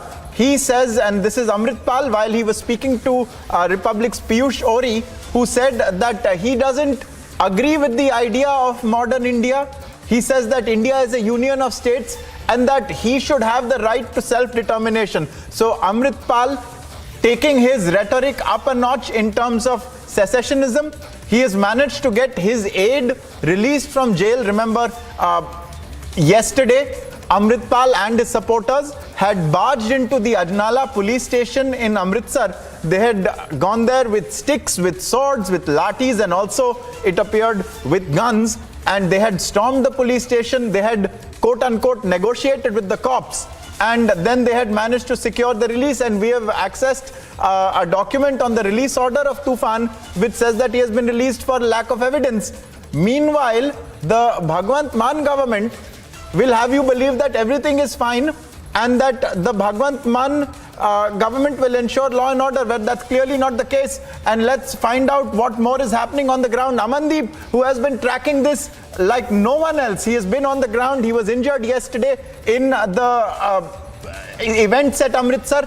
He is speaking to us now. Amandeep, where is Tufan? Where is Amritpal? Where is Bhagwant Mann? And what are they all doing? Has the Bhagwant Mann government completely capitulated to him? Well, absolutely, Ankit. Let me tell you the situation of Amritsar. Tufan Singh has been discharged from the jail and he is heading towards Ajnala to meet Amritpal Singh, and collectively they come to Golden Temple to pay obeisance, and later on they will be leaving for the native place of Amritpal Singh, that is Jallupur Kheda, nearby Amritsar. And in fact, on the other side, Bhagwant Mann is in Mumbai after attending 2-day Punjab Invest Summit, holding certain kind of discussions with investors in for the Punjab. He has left for Mumbai for some function, for some event, but having no concern, having no statement regarding the violence of Ajnala police station. What had happened, that is completely not acceptable on the grounds of Punjab. Each and every police officer and the on-ground cops are completely in a major shock and has been demoralized after yesterday's incident, just because for continuously 4 hours a police station was under the control of Amritpal Singh along with his supporters, after assaulting cops and leaving 7 cops injured. And in fact, the government is paying no concern. No case has been registered so far regarding that violence. And even a free run to Amritpal's close aide Tufan Singh. Discharge application stated that Tufan Singh was not in Ajnala when the incident of kidnapping happened. He was in Bathinda court. It was clearly mentioned in the discharge application that was filed by Ajnala police before the court. And in fact, the question is, if he is not present in the Amritsar on the date of the kidnapping, then why the police nominated him in the case? Are they so much into a loose of investigation? They are not able to conduct a professional investigation. They are not able to track the location of the person to whom they are nominating in a case, in fact, kidnapping case, and even arresting him. They have not verified the location of that person. How they have nominated him? These are the big questions. Or it was just because of the pressure of yesterday's protest, and now they are releasing and even giving a free way to Amritpal's close aid. Is this how the situation is transpiring, and is this how the law is working in Punjab? Sukhbir Singh Badal is speaking right now. Let's listen in to the Akali Dal chief as well. ਪਹਿਲੇ ਦੇਸ਼ ਦੀ ਆਜ਼ਾਦੀ ਵਿੱਚ ਸਭ ਤੋਂ ਵੱਧ contribution ਜੇ ਕੀਤੀ, ਸੰਘਰਸ਼ ਕੀਤਾ ਤੇ ਸ਼੍ਰੋਮਣੀ ਅਕਾਲੀ ਦਲ ਨੇ ਕੀਤਾ। ਜਦੋਂ ਚਾਬੀਆਂ ਦਾ ਮੋਰਚਾ ਜਿੱਤਿਆ, ਮਹਾਤਮਾ ਗਾਂਧੀ ਜੀ ਨੇ ਚਿੱਠੀ ਲਿਖੀ ਤੇ ਕਿਹਾ ਕਿ ਸ਼੍ਰੋਮਣੀ ਅਕਾਲੀ ਦਲ ਨੇ ਦੇਸ਼ ਦੀ ਪਹਿਲੀ ਆਜ਼ਾਦੀ ਲੜਾਈ ਜਿੱਤ ਲਈ ਹੈ। ਦੇਖੋ, ਪੰਜਾਬ ਵਿੱਚ ਸ਼੍ਰੋਮਣੀ ਅਕਾਲੀ ਦਲ ਚਾਹੁੰਦਾ ਹੈ ਕਿ ਪੰਜਾਬ ਵਧੇ, ਇੱਥੇ ਭਾਈਚਾਰਕ ਸਾਂਝ ਹੋਊਗੀ ਤਾਂ ਹੀ ਤਰੱਕੀ ਹੋਊਗੀ, ਜੇ ਅਮਨ ਸ਼ਾਂਤੀ ਹੋਊਗੀ ਤਾਂ ਤਰੱਕੀ ਹੋਊਗੀ। ਦੂਜੀਆਂ ਜਿਹੜੀਆਂ ਪਾਰਟੀਆਂ ਉਹਨਾਂ ਦੀ ਸੋਚ ਹੈ ਕਿ ਆਪਾਂ ਧਰਮ ਨੂੰ ਧਰਮ ਨਾਲ ਲੜਾ ਕੇ ਇੱਥੇ ਅਮਨ ਸ਼ਾਂਤੀ ਭੰਗ ਕਰਕੇ ਆਪਾਂ ਇੱਕ ਸੈਕਸ਼ਨ ਨੂੰ ਲੈ ਕੇ ਆਪਾਂ ਆਪਣਾ ਪੋਲੀਟੀਕਲ ਬੇਸ ਬਣਾਈਏ। ਤੁਸੀਂ ਸਾਰੇ ਜਾਣਦੇ ਹੋ ਕਿ ਪੰਜਾਬ ਜਿਹੜਾ ਸਭ ਤੋਂ ਅਮੀਰ ਸੂਬਾ ਮੰਨਿਆ ਜਾਂਦਾ ਸੀ, ਤੇ ਸਾਰੇ ਦੇਸ਼ ਤੋਂ ਲੋਕ ਇੱਥੇ ਆਉਂਦੇ ਸੀ, ਪਰ ਜਿਹੜੇ 15 ਸਾਲ ਆਪਣੇ ਇੱਥੇ ਮਾਹੌਲ ਠੀਕ ਨਹੀਂ ਰਿਹਾ। ਤੁਸੀਂ ਦੇਖੋ ਪੰਜਾਬ ਕਿੰਨਾ ਪਿੱਛੇ ਚਲੇ ਗਿਆ, ਨੌਜਵਾਨ ਮਾਰੇ ਗਏ, ਡਿਸਟਰਬੈਂਸ ਹੋਈ, ਕੋਈ ਇੰਡਸਟਰੀ ਨਹੀਂ ਹੋਈ, ਵਪਾਰ ਬੰਦ ਹੋ ਗਿਆ, ਇਕਨੋਮਿਕ ਕ੍ਰਾਈਸਿਸ ਹੋ ਗਏ। ਬੜੇ ਮਿਹਨਤ ਕਰਕੇ ਸਰਦਾਰ ਪ੍ਰਕਾਸ਼ ਸਿੰਘ ਬਾਦਲ ਨੇ ਪੰਜਾਬ ਨੂੰ ਵਾਪਸ ਖੜਾ ਕੀਤਾ। ਪੰਜਾਬ ਵਿੱਚ ਬਾਦਲ ਸਾਹਿਬ ਦੇ ਰਾਜ ਵਿੱਚ ਅਮਨ ਸ਼ਾਂਤੀ ਰੱਖੀ ਗਈ, ਭਾਈਚਾਰਕ ਸਾਂਝ ਰੱਖੀ ਗਈ। ਸਰਦਾਰ ਪ੍ਰਕਾਸ਼ ਸਿੰਘ ਜੀ ਬਾਦਲ ਸਾਰੇ ਧਰਮਾਂ ਦੇ ਪਵਿੱਤਰ ਸਥਾਨ ਮਿਲੀਟੈਂਸੀ era ਆਪ ਜਾਂਦੇ ਸੀ, ਉਹਨਾਂ ਦੇ ਸ਼ੁਭ ਦਿਹਾੜੇ ਆਪ ਮਨਾਉਂਦੇ ਸੀ, ਕਿਉਂਕਿ ਉਹਨਾਂ ਦੀ ਸੋਚ ਸੀ ਕਿ ਪੰਜਾਬ ਵਿੱਚ ਸਾਰੇ ਇਕੱਠੇ ਰਵਾਂਗੇ ਤਾਂ ਹੀ ਪੰਜਾਬ ਤਰੱਕੀ ਕਰੇਗਾ। ਤੋ ਹੌਲੀ ਹੌਲੀ ਪੰਜਾਬ ਵਿੱਚ ਇੰਨੀ ਡਿਵੈਲਪਮੈਂਟ ਸ਼੍ਰੋਮਣੀ ਅਕਾਲੀ ਦਲ ਦੀ ਸਰਕਾਰ ਨੇ ਕਰਾਈ ਕਿ ਤੁਸੀਂ ਅੱਜ ਦੇਖ ਲਓ ਜਿੰਨੀ ਵੀ ਡਿਵੈਲਪਮੈਂਟ ਹੋਈ ਹੈ, ਭਾਵੇਂ ਪਾਵਰ ਸਰਪਲਸ ਹੈ, ਭਾਵੇਂ 에ਅਰਪੋਰਟ ਹੈ, ਭਾਵੇਂ ਸੜਕਾਂ ਹੈ, ਭਾਵੇਂ ਕਿਸਾਨੀ ਦੀ ਹਰ ਸਹੂਲਤ ਅਕਾਲੀ ਦਲ ਨੇ ਦਿੱਤੀ।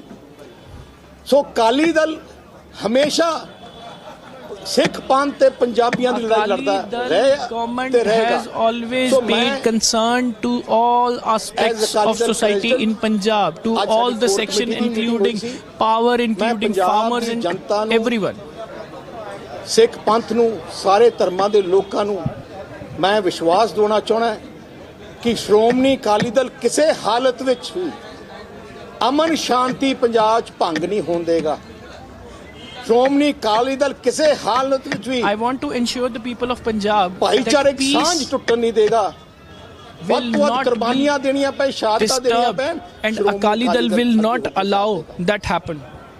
ਦੇਖੋ ਅੱਜ ਹਾਲਾਤ ਕੀ ਆ ਪੰਜਾਬ ਦੇ। Akali Dal will be ਜਦੋਂ ਦਾ ਮੁੱਖ ਮੰਤਰੀ fighting against these forces on the forefront. ਬੇਈਮਾਨ ਬਣਿਆ, ਤੁਸੀਂ ਦੇਖੋ ਕੀ ਹਾਲਤ ਹੋ ਗਈ। Today There you've just heard the Akali Dal chief Sukhbir Singh Badal, who is batting for his own party in the light of what we've seen, and what we've seen is truly frightening, because yesterday while Amritpal and his supporters stormed and totally hijacked this police station in Ajnala and coerced the police essentially to let his aid go, today while speaking to Piyush Ori, Amritpal has unfurled a completely secessionist agenda. He says that he doesn't believe in the idea of modern India. He doesn't agree with it, and that everyone has a right to self-determination. Let's look at this confrontation with Amritpal Singh. Meanwhile, viewers, we'll come back to this confrontation. The Home Minister is speaking. Let's listen into what Amit Shah has to say. मैं पहले जबलपुर आया तब उन्होंने 14 घोषणाएं करी थी। मुझे लगता था मेरी उपस्थिति में मुझसे शिवराज जी घोषणाएं करा रहे हैं, पूरी नहीं होगी तो मध्य प्रदेश के ट्राइबल भाई बहन मुझे पकड़ेंगे। मगर आज उन्होंने हिसाब दे दिया, 14 की 14 घोषणाएं समाप्त हो चुकी। और मित्रों, यही भारतीय जनता पार्टी की पहचान है। अंत्योदय समाज के गरीब से गरीब व्यक्ति को समाज में सम्मान के साथ जीने का रास्ता लेकर जाना, ये हमारी सरकारों का संकल्प होता है। जब आपने मोदी जी की पहली बार सरकार बनाई 2014 के अंदर, तब मोदी जी ने पहले भाषण में कहा था कि मेरी सरकार आदिवासियों की सरकार है, दलितों की सरकार है, पिछड़ों की सरकार है और गरीबों की सरकार है।